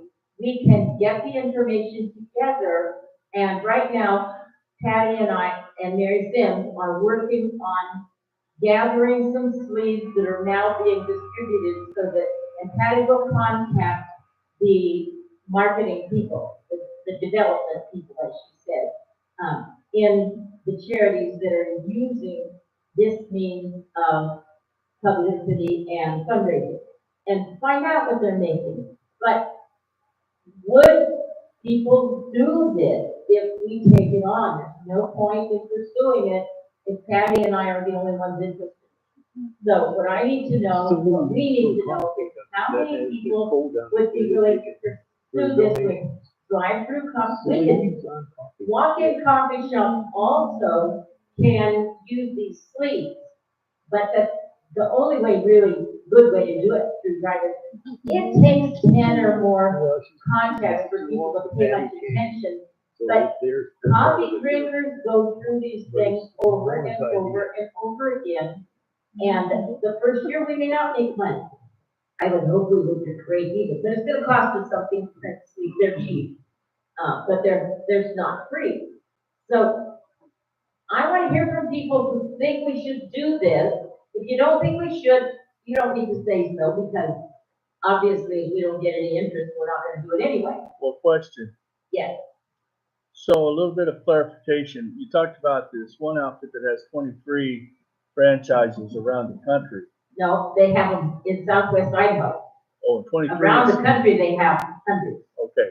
So at least with the Southwest Idaho, that's what you're focusing on right now, or are you talking about? Well, that's who I talked to learn about the possibilities. Okay. And I talked to them first. I thought I was gonna talk to somebody who could let me do, one or two local locations, but I was lucky. And I came across somebody who deals with the whole Well, area. okay, so that's my first question or point is if that's the case, that would be a distribution point where you wouldn't need a lot of people if you could coordinate through them. But it sounds like you may be talking about going beyond this particular franchise to other drive-throughs. Is that what you're looking at? Wherever we could get in, we would try to find a time. I don't know that we could come do all of it at the same time. For instance, in Boise, I think we have a good chance at Dutch Brothers. We worked on Dutch Brothers, but we didn't get as high with Dutch Brothers last year. But it is a drive-through, and they do support charities. So if we could find a time, and we will make the arrangements before we print, give us an idea. Well, yeah, if you're working with one particular one that has 23 locations, it wouldn't be hard for them because they have the data on their daily average sales. And so, if you get plenty of sleeves for them and coordinate with them, maybe get samples of what has worked in the past for other groups, but as a model, and that would be a great place to start because it would be simple. You have some points of contact and distribution could be through their channels pretty easily. You wouldn't need a lot of people out there selling. We figure out how many sleeves to print for human beings. Right. But that's one area. And as I say, I'm prepared to chase that one. But if I'm the only one, it's not gonna happen. Well, I know. So I want to hear from somebody who thinks they can do another location. Well, you already talked about 23 locations, correct? I hope so. Okay, and you're talking to a district manager or regional manager? I would just say that we'll do 5. If we need to deliver that, we would help to deliver. Yeah. You would help to deliver to Okay, but let's go beyond human beings and beyond Southwest Idaho. Yeah, I would start with that one franchise. Let's start with that one franchise. Yeah. And remember, We can always scale it from there if it's successful. remember, the reason they want to do it, they have to furnish a sleeve. If they don't have to pay for it, then there's no skin off their back. Well, and they have other all year round, they have some charities doing it. We're gonna pick up, and contact the development people in charities. And Mary's gonna stop wherever she goes for coffee, and she drives all over the western part of the country. So we'll have some knowledge about developers, but, and I think starting with human being is fine. But I don't think we should. So which franchise is it, Ramon? Pardon me? Is it Dutch Brothers or is it somebody else? Human being is its own Human coffee being. shop chain. Okay. And it's national. And so we'll But see there's how far we 23 can. in Idaho. What? No, it's not limited, I it's see. not limited to Idaho. I know, but you said there's 23 Southwest Idaho. in Southwest Idaho. Okay. That's what I believe. Now, That's what I would start. No. As a, okay, what can you do about it? Coffee company's so high. And if they don't well, have to as far furnish the as sleeve, you have We're doing coordinated that. with them on, I haven't done And they have anything no with idea if them the code is up. because I haven't got an organization behind me. okay. I will pursue it if. But you have the we're- contact I'm person just- as regional manager? I have a contact with the program. Yeah, I have a contact at it. Okay, well then that's what I sit down with and I have, be ready to take, you know, get the numbers that we're gonna work with. And I And know then we what you can think work we out. should do with human beings, and we will. Yeah, So, Well, absolutely. okay. QR codes or whatever. Now, anybody have any other thoughts besides human beings? This is Cindy. Cindy? I would just So, start there. my family and I love to go to Starbucks. So, I could, probably have So my far, family just and start I Idaho. decide to do some Starbucks location. But apparently the in Italy. national office is gonna Okay. help design. Pick up some sleeves the, first. sleeve. Because right now, we're looking to see, I don't even know if Starbucks does charities, but it would be great to find out. You need a proof of funds. Natalie? So, I can, I was very much. It's, get the card for it. I did go to Starbucks and there's she could do we are waiting to hear You said neither one? but Are you saying either or neither? Neither one, and that's why you're on it. Okay, I just didn't get that one word.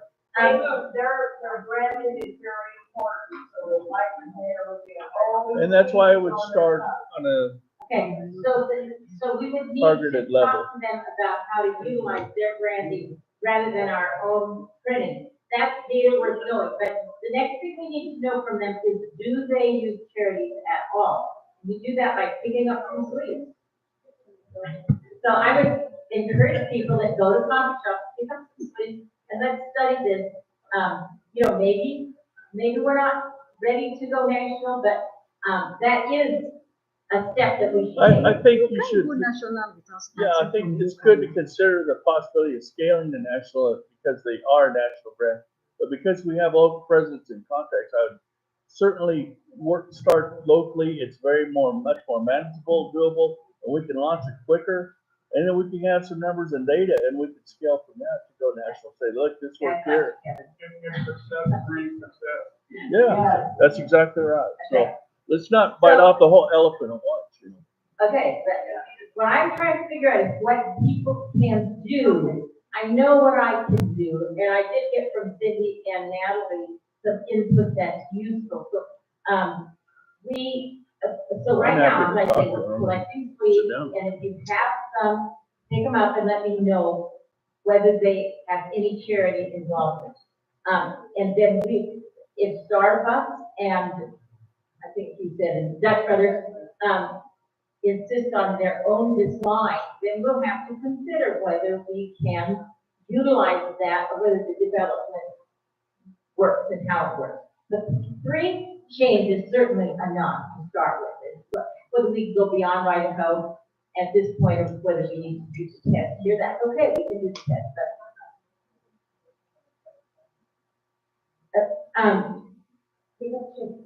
I'd say, but Cindy said, what about local coffee shops, which is good, and that's what we did last year, we tried to check with local coffee shops, and Blind M did participate, for instance, they have a lot of blind clientele. And I think they would use these sleeves, but I didn't know at the time that I should have picked up their sleeves, so we need to get sleeves from Blind M and see what it would take to qualify for them. And we will do that, so, and that's all we have to do, unless somebody else has something, I won't take longer, but I think to collect the sleeves, and then, Patty Chang, I think, is the best person to follow up with marketing. She'll do the change, she won't do the local one. So we need to look at their sleeves, and then the other thing I need to do is price the production of sleeves. And I think the coffee shops are the best place to find who produces it. As I understand it, and if I have wrong information, you need to know. As I understand it, they're using one-size-fits-all sleeves, which surprises me. But if that's true, that's helpful. But you're talking about, 1,200 sleeves in a box, and who knows how many they pass out a day. So, the inside coffee shops don't put them on all cups. I think drive-throughs, do. So, Anyway, it could be exciting, but you're right, we have to figure it out, and maybe it's best to test it just in the state. If I have, like, well, Patty Chang will be our guide on that, and she's talking with the president that's going on all the time, but he has agreed to design it, but we have to give him a time frame, there's no point in designing it if we can't do it. Thank you. Thank you. Lots to think about. I'm looking at our list here. One of the things that's on the list is what to do for a legislative event for next year. And I think that one possibly we could do with a committee of interested people, because I think we have an idea, but we just have to round it out and make sure that it's worth doing. But the one that I thought we might want to discuss here would be, should we be doing more membership building, more seminars for members and to bring in members? And if so, what should they be? Should they be on Zoom? I haven't done much in the way of leadership seminars. I've done a couple. Part of it is that I've only been to 2, except for the national one, of course. And these were a long time ago. One was done with Carl McWillan, president in Oregon, and the other one was done with Ron Gardner. And they were both very different. One was very interactive as far as Carla had a lot of things that she adapted from her Montessori training to help us to understand certain points. And I mean, this was 20 years ago, so if I'm not being very specific, I don't remember everything, but I just would like to know what people think we might want to do in terms of either strengthening ourselves or building new membership, if there's any ideas along those lines.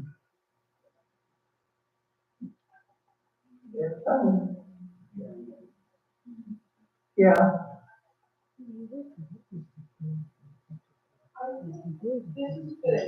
I think the hardest thing is I'm always confused on where papers go or like where funds go. When you're signing up for things or when you're trying to find things on the website, when you ask the questions, there's always like answers and conflicting answers. And I just never think because it's like, well, I have information and now it's gone. And then I don't know whether or not I want to do something if it's not going to be there. And so I think it's just apprehension as a new member. I think you're right. I think that we do need to definitely, for our new members, I think we need to do some kind of training, or at least orientation is the better term. And that new member that was in contact with me, that was really what she was saying. She was saying, I just don't know how to get started. I don't know, you know, and so I think that that's something that we can do. And it would be nice to do it in person. If we did it statewide, we need to do probably on a Zoom, but I think maybe there could be a Zoom and invite local members to get it in the local chapel, and do kind of what we've done at the convention with streaming. Sure. And I was about to say, I just noticed when I remember I didn't have some struggle, but what I did was I tried to connect with people, you know, with some people that are but just to try to reach out and get those people who are still here.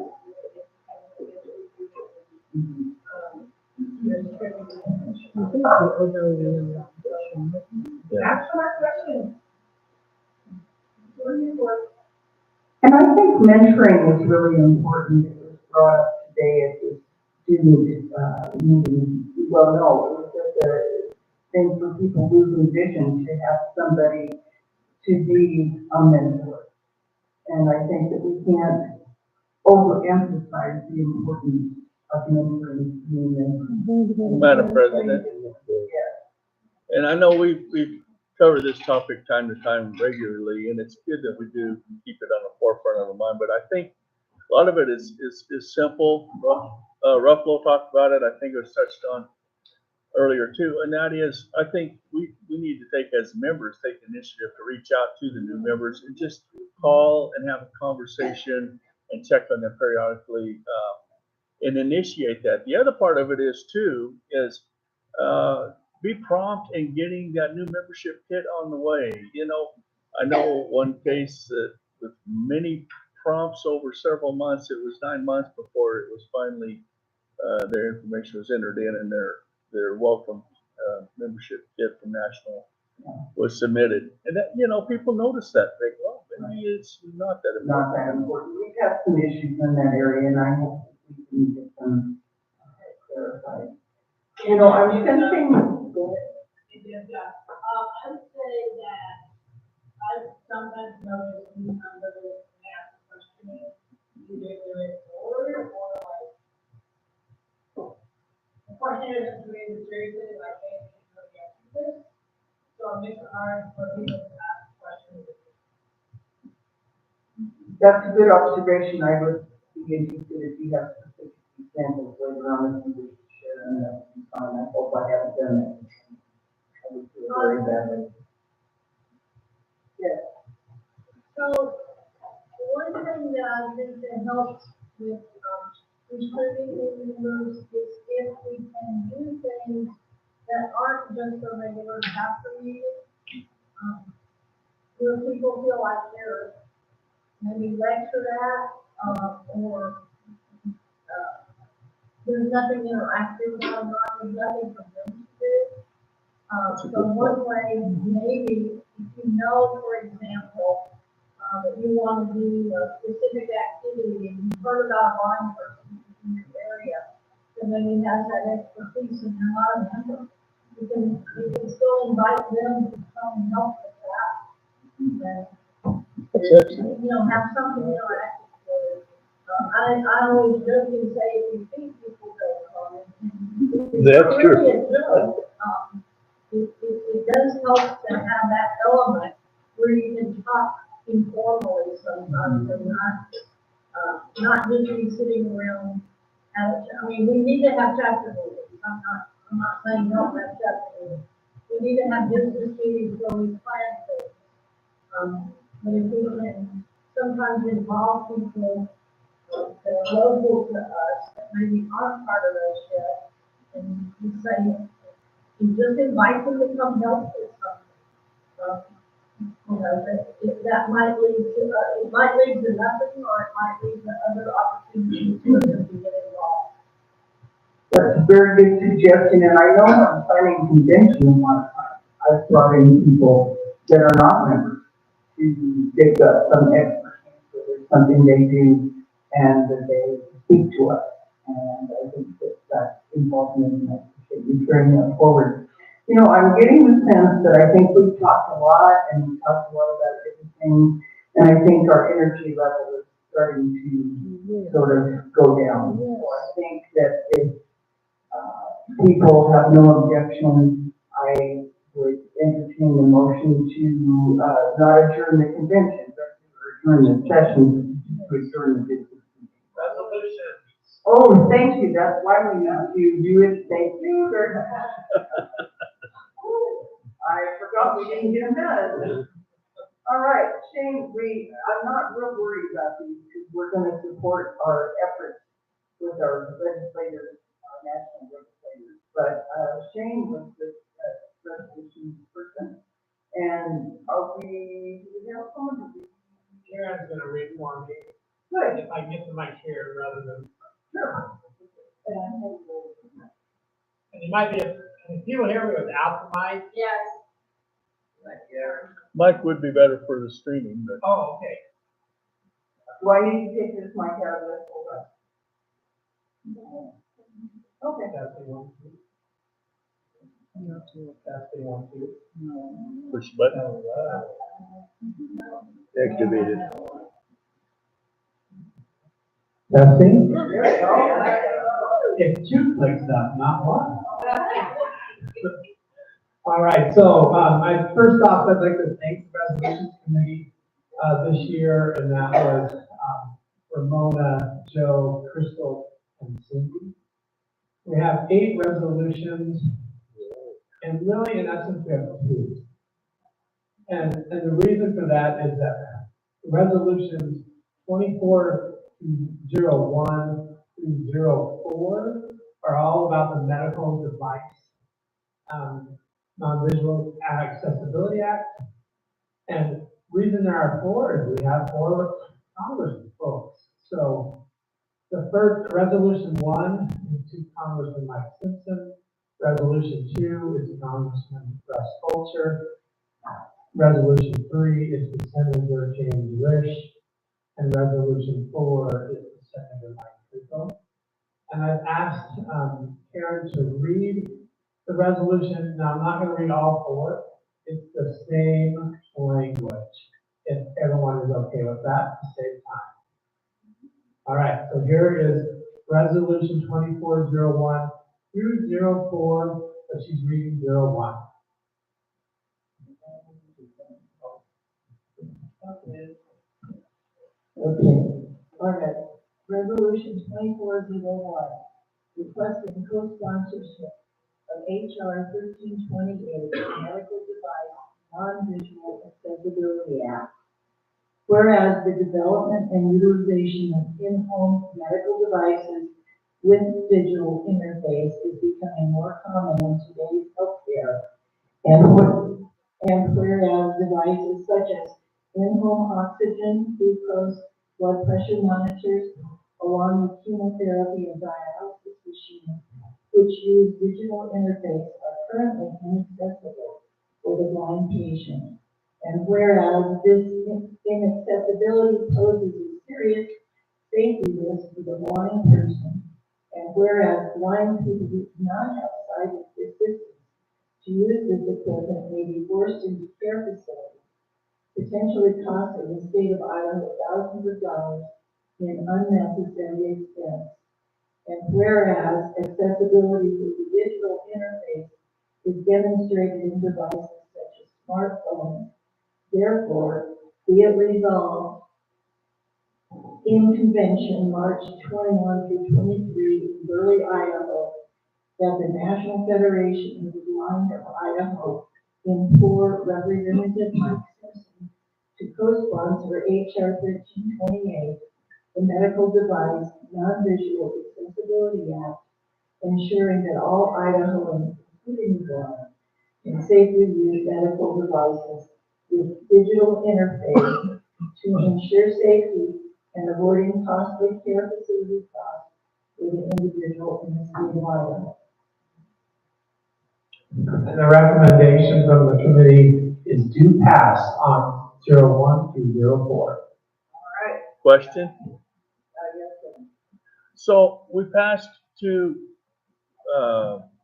resolutions last year with basically the same language. So what's the difference other than these are specifically targeted to each legislator as House and Senate in general last year? But it sounded like the same resolution last year. Well, it's rewritten. I rewrote it. Uh-huh. And if they need reminding, obviously need to be told. Reminder. Oh, I'm good with that. I was just curious if there's something new I missed or something, you know. No, but it's restated, it's different than it was last year, and we're telling them you need to do this. Absolutely. That's good. So, That's fine. I'm good with that. And also, last year, I believe there was not a Senate bill of the medical device. There is now. There was, I think, but I don't think it went. Well, yeah. Question? yes, Yeah, you know, I see you included blood pressure machine. but with interfaces, not the ones that you can get to some speak to. Okay, that's what I was wanting to clarify. very clear about the digital interface. Okay, Well, yeah, anything with a digital interface should be accessible. because the blood pressure machine's been available for Well, that's true, but so many of these now, the doctor wants to have a history. And so these interfaces allow you to create a record that you can send electronically to the doctor. And you don't have to keep track of the numbers. I mean, on mine, I have to keep track of the numbers. I have no way to send it to the doctor. Well, and there's a lot of medical devices with multiple menus and such that are not accessible, including those, yeah. Okay, so if there are no further questions, I move that we, pass this resolution. Second. I mean, I don't move it, I'll make the motion, we move it. Somebody move it. So moved. Oh, you moved it. Yeah.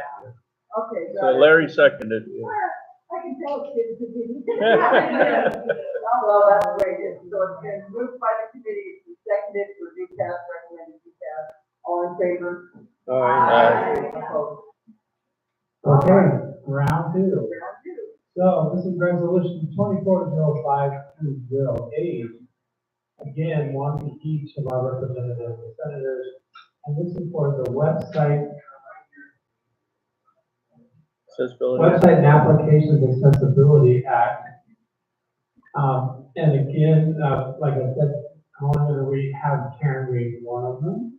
It is the same language. Okay.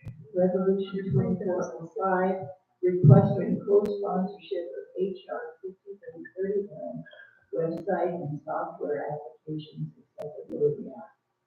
Whereas most Americans, including people with disabilities, access websites and mobile applications on a daily basis.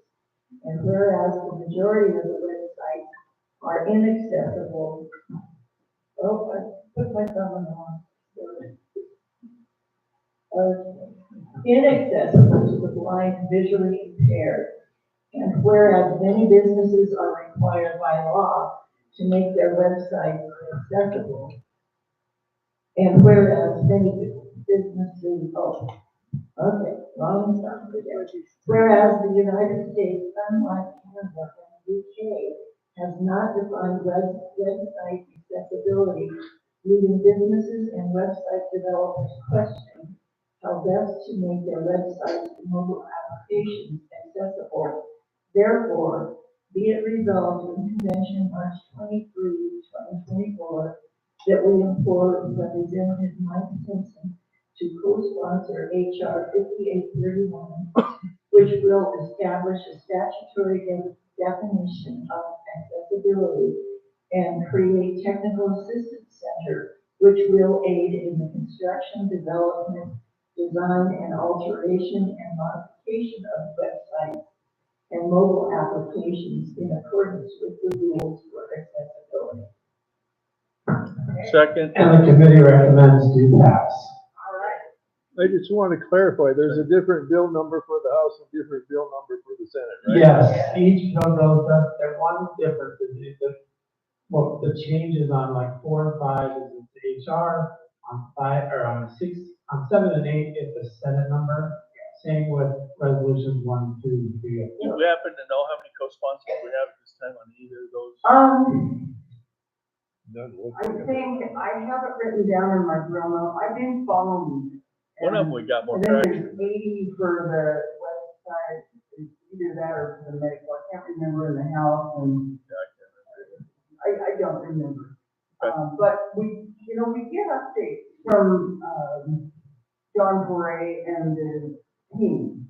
And they keep us updated. In fact, there's a meeting on Tuesday night, for legislative people to be fully updated.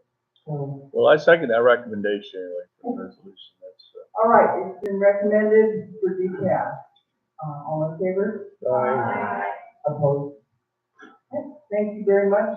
And that concludes the resolutions report. Thank you, Resolutions Committee. door prize. Door prize. Yeah, I got a door prize right here. It is from Susan Ford. It is I think it's Batman. Superman pillow. Oh, that's a good one. Superman pillow. Since y'all are falling asleep.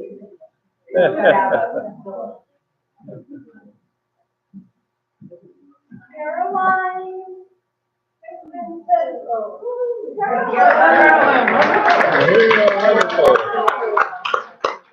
All right, That's a new for name. our last Yeah, I know. presentation today, we are going to hear from our matriarch of our affiliate, but she's a person who is living ambitiously. And this presentation is living ambitiously, celebrating my 80th birthday in Hawaii. Oh, boy. And Ramona Walha has a wonderful story about her and how she and Laura went to Hawaii and the things they did. This was, had been planned, or it's doing something special for the 80th, had been thought about way back last year. I was approached about possibilities to help her celebrate, but she was able to do it with her daughter, and I think it's wonderful. So let's welcome the Queen of Ambition, Ramona Walha. Going strong. Stretch for another minute, you know. We're putting a microphone. Thank you. What?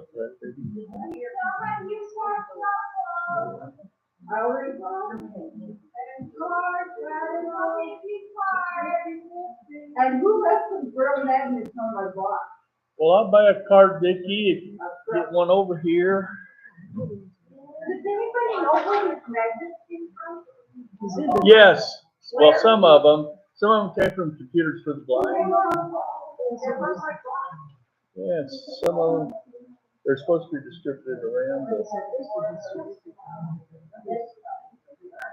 Oh, that's a 5, is that a 5, Sue? Yeah. Should be. Larry's wanted to verify too. Oh, okay, you got your, I guess I could use my phone. I was gonna buy one of those cards, the 50/50 card, and then half the pot. There's 52 cards. And we tear the card in half, and they draw one. When they sell all the cards, then the person with the card drawn wins half the pot. So you win like $130. Oh, that's awesome. Kevin already had both jokers. You're gonna win anyway then, huh? You don't mind, Captain? Sure. You gonna pick me out a lucky one to lend? I will, I'll go get you. All right, thank you, sir. Is that a 5 to lend? Yep. All right. I'll take 5 cards. They're $5. It goes back to our chapter. I'm sorry, I'm gonna be, I'm not trying to be. Wife needs a new pair of shoes, huh? I've been trying to take it. Somebody has a bad Yeah. Remind me before we go, that box that I gave you to set beside you. When you get ready to leave, I'll put it on the table here. I even have show and tell. And I will start with them. This is the hull of coconut. Most people buy coconut on the mainland in their brown shells, hard brown shells. Coconuts grow with a 2 to 3 or more inch hull on the last one. This one, I just have a wedge of this hull, and it's not brown on the outside. I think it was green when it's stripped. It's pretty dry, so be careful with it. But I thought you might like to see it, and since the agricultural people said yes, it's illegal to take coconuts to the mainland.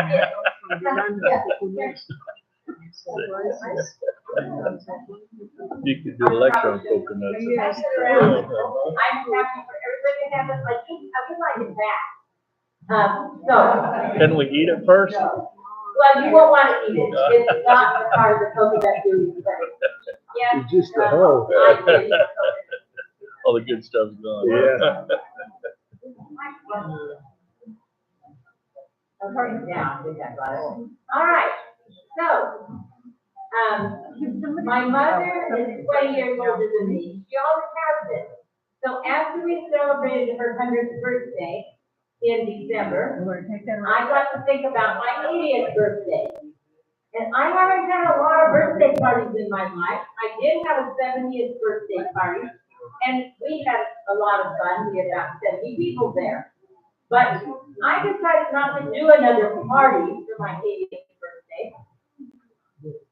Oh, there's business going on, I know, so I would appreciate it if you don't speak very loud, but I understand that you have to tell anybody. All right, so anyway, I decided not to do a party, but my daughter decided she could take a week of vacation, which is kind of hard for her. She's a pastor, and that means that she has to skip a Sunday and all kinds of things. She doesn't have much support in her church. She does lots of variety of things because the church, like many churches, doesn't have a lot of money to pay a lot of staff. And their congregation is aging like a lot of other churches. So she took a week off, and she is much better on the computer than I am. So we planned together. And instead of staying in hotels in big cities, we stayed in Airbnb. Oops, am I still okay? No. Okay, so something told. There you are. Okay. Well, I faded off the mic, so I thought I wanted to get back on. Anyway, we stayed in Airbnb and we rented cars, and so we had a lot more flexibility. I've done a lot of traveling in my lifetime, but mostly it's been for work, either for the Federation or for my business. And so I didn't do the kind of sightseeing that I love to do. On cruises, you get short times, but we had 24/7 to look in Hawaii. I had been to Oahu and Hawaii. Thank For you. those What of you is who it? don't know, the Hawaiian Islands have 4 main islands. should be braille. Oahu is the most heavily populated, That's braille. and Hawaii is a very interesting place with Track lots of that so we islands. can And I've been there, Don't lose but this. I've never We'll need been it to tonight. Maui or Hawaii, the Big Island. Yeah, we need it So tonight. that was our So draw them. goal, to see as much as we could of Maui and the Big Island. And so Laura was able to Yeah, get you can keep it, Airbnbs just make in sure and bring it tonight. off the beach places, but still close to the beach, and cars. So we rented a car for Maui and a car for the Big Island. And our plans for leaving were off. So, I had a friend in college, told me, who was from Honolulu, and so I've been hearing about Hawaii ever since I was in college, which was 2 years ago, like 60. And I also, had a friend, Jen Gerstenberger. If you remember Dwayne Gerstenberger, his daughter lives on Maui, so we could visit her, and that just made the trip more special. But what can you do in Hawaii besides Sundays and relax in resorts? Well, I'm going to tell you, it's an amazing now. We toured all kinds of places, including a cacao development place. What do you make from cacao? Chocolate. So we got to pick a great big bean off a cacao tree, break it open, take the bean, follow it through the drying process and the roasting process, and then we got to sample 7 different kinds of chocolate in little samples. That was a fun tour. We got to go to a coconut plantation and watch them break this shell and peel it off, which is amazing and difficult to do, but of course the people who do it know how. And they peeled this hull off the shell of the coconut, and I picked up a wedge of it because I could, and brought it with us, and then we went to crack the coconut. They really don't crack the coconut generally. There are 3 holes at the top of the coconut to the brown shell, and the monkeys puncture, they don't have monkeys or Hawaii, but the monkeys use coconut, they puncture the those 3 poles, and that's how they drink the coconut water out of the coconut. And then after the coconut water is done, which is very nutritious, you can buy it in stores, it's expensive. And then after that, then with one mat, with a kind of an axe-like tool, you break it open, and then you can cook the coconut out. It is hard stuff if you're doing it with a knife at home, but they know how to do it. So we watch all that and look at that. I love the Hawaiian flowers, tropical flowers. I got orchids growing. They don't grow in the ground. Orchids have roots that wind around 3 branches. I got my hands on them. I can see it. I get them all different colors. I got hibiscus.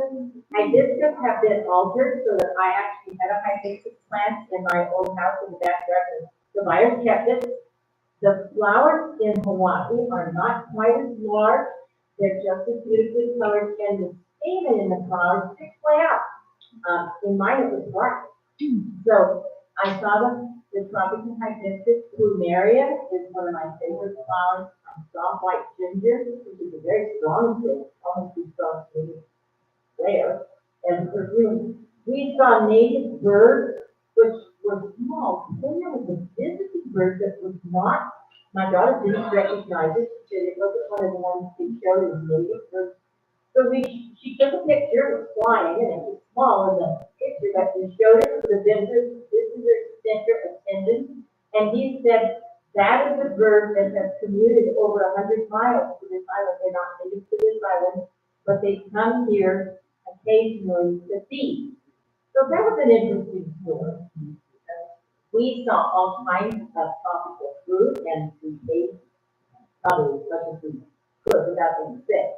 But not only coconut, which grows on a different kind of palm tree. A lot of palm trees don't have ridges up and down the trunk like a coconut one does.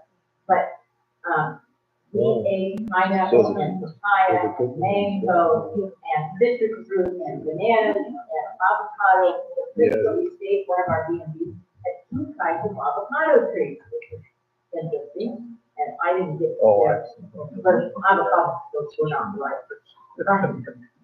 It's just amazing to be able to get out and do all this stuff. We visited so many beaches.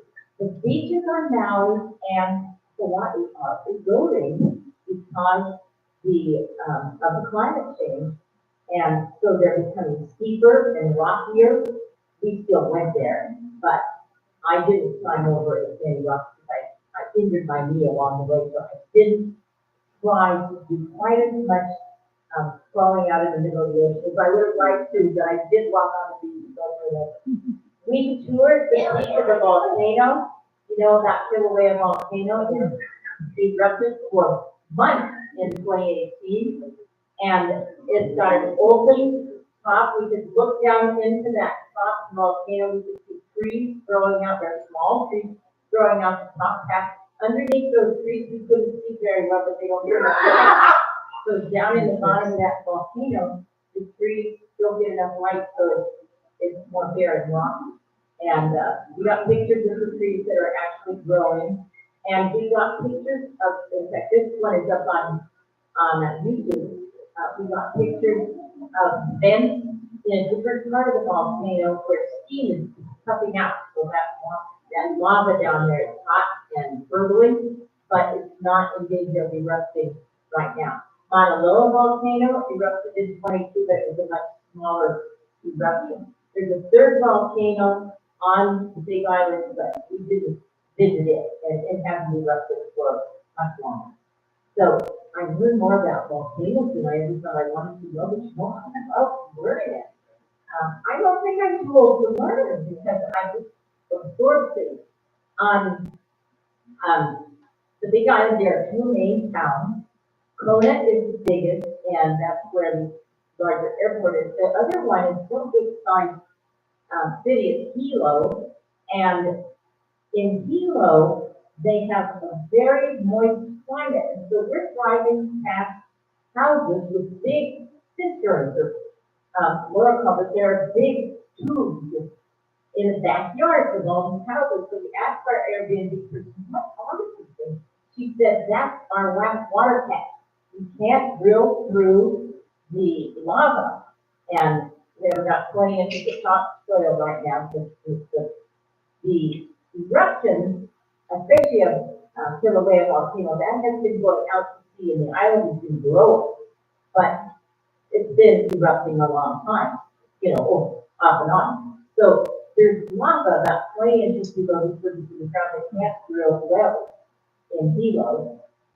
So they catch the water in these big cisterns and then use that for their drinking water, and it's really good water. We drank it and it was fine. So the whole city is mostly watered with this water catch, which is very interesting. I thought it was very interesting to know about. We toured a cattle ranch. During World War II, Hawaii became famous for using sand. Why? Because it was sand and they couldn't take ships safely through Hawaii during the war because of Japanese bomb threats. So they became famous for using sand, which they could bring in whenever it was convenient to say it, so they used it. Worrying that it was catch like fish. Now, of course, that's changed. They still like sand in Hawaii, and we saw them in restaurants and all kinds of things. But we also did the cattle ranch. I think most of those have grown up since World War II, and I'm told they export beef. Beef is very good there, but it's homegrown. They also harvest. I thought they actually grew the elk and the deer, but apparently they really don't. They just hunt it and it comes into the ranches, and they do sell it. So they have why you get a bit of game there in restaurants in the market.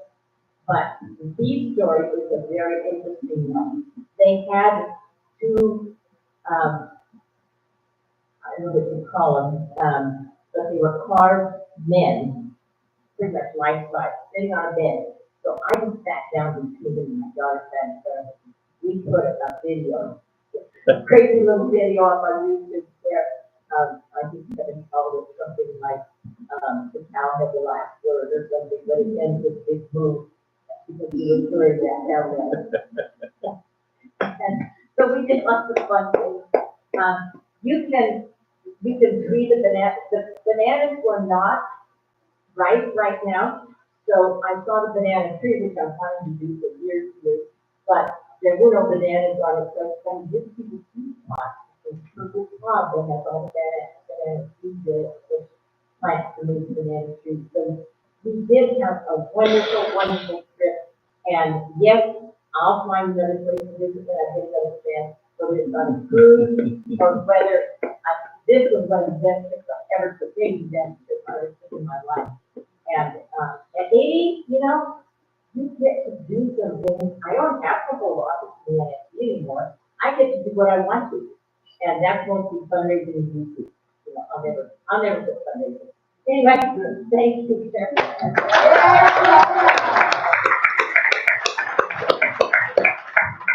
And your mom had an 100th birthday too. Oh, right. Well, on YouTube, we have 5 videos of my mother just before she celebrated her 100th birthday and at her 100th birthday party. So you can go watch it. Yeah, they're wonderful. Good. Oh, yes. What about my mother? She You got 5 YouTubes up there of her mother. on her 100th birthday, about 100. Just turned 100. I think that was in December yet. Yeah, it was actually. Well, I'm going to put it where their laptop is now and put a note on it, so they don't set this table for the language. They will set it. We didn't even set it yesterday. I know, but I'm not ready for it yet. Al, I have something that I think will be wrapped for auction. What? Well, if he's not here, can I do it? I wanna do it because it needs to be auctioned and used. And it will probably have a fairly limited audience. What is but it? It is a gift card, which I think it was one of the benefits of, one of the benefits that I got from the talk today was it is a gift card from Roosevelt Market. Now, Roosevelt Market is what I would call a mixed market. It is primarily a coffee shop and kind of high-end sandwiches and so forth. It is in the east end of Boise. It's in my end of town, so it's why I'm saying this is probably not going to be highly, desired by people who live in Idaho Falls. But it is $100 gift card. Wow. And they said we can't. Buy a lot of sandwiches. Yeah. You got a gift card from a sandwich place near So your house I would for like $100. to, They're gonna instead auction it of off. starting price They're gonna auction it off. $25 $100. starting price. And since I'm doing it, I'm going to say I will pay $25 for the gift card, because I live in this neighborhood, I live in. And if you ever come visit Danny, you should buy it so you can take So her I have out. a real interest in the gift card. You take her out for Okay, sandwich and 35 coffee. now. It'll be a cheap date. Yeah. 40 from me. It's a strange name. Oh. I live in Boise. It's a high-end coffee place. High-end coffee place. High-end coffee. Okay, we have a bid of 50. Do we have anybody else? 55.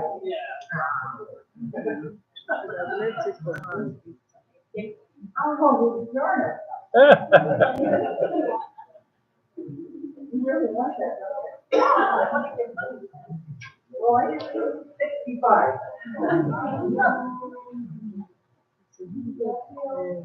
They have live music once in a while, I think, don't they? Okay, so there's a bid, I bid 65. Do you have anything? Who's that? No, anybody want to do 70? All right, so 65 for me, and Allison, I can invite you. Let's Santa Barbara is up for 65. Yeah. It's not designed to, still a good place to go. Pretty soon it's gonna be wine on the patio time. Oh, yeah. And that's always been, so. Good, right, good, right. Well, she said it's home to her house. Okay. We got $20 in it, and we also got a luggage, strap, and Well, coffee. Didn't you talk about the one? Okay. So I don't know. And it's all That'd be a good idea. And then just describe what you do. The Freedom Family. Oh. Good idea.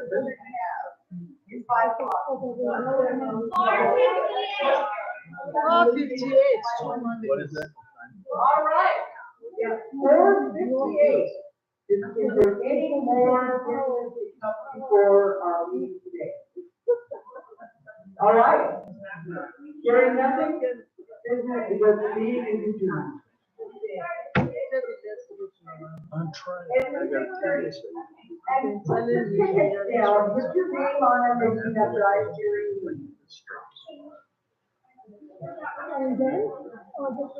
And I have a question, is Marcy and Dan here? Clickable live chat mode selection button. Edit button. Clickable end screen button. End screen. Clickable heading level 1. End screen. Well, I tell you, when you sit too long, you gotta be checked out of the hotel. You have to be checked out of the hotel. You don't want to take it. I am taking it, but I have to stop the stream, and then I have to close everything, and then I have to load it up. So give me just a moment. You don't listen to me, that's the problem. I am You listening. said you wanted to put the box here. I So I'm do. asking, is it because you don't want to take the computer to the office? No, it's because I am wanting to take the computer to the road. I don't want them to set the table. So if I have something there and I put a little note on the box, this please do not set the table, this table, then they shouldn't. Now, they may not anyway, like they did yesterday, but I just want to make sure, okay? So let me shut this down, please.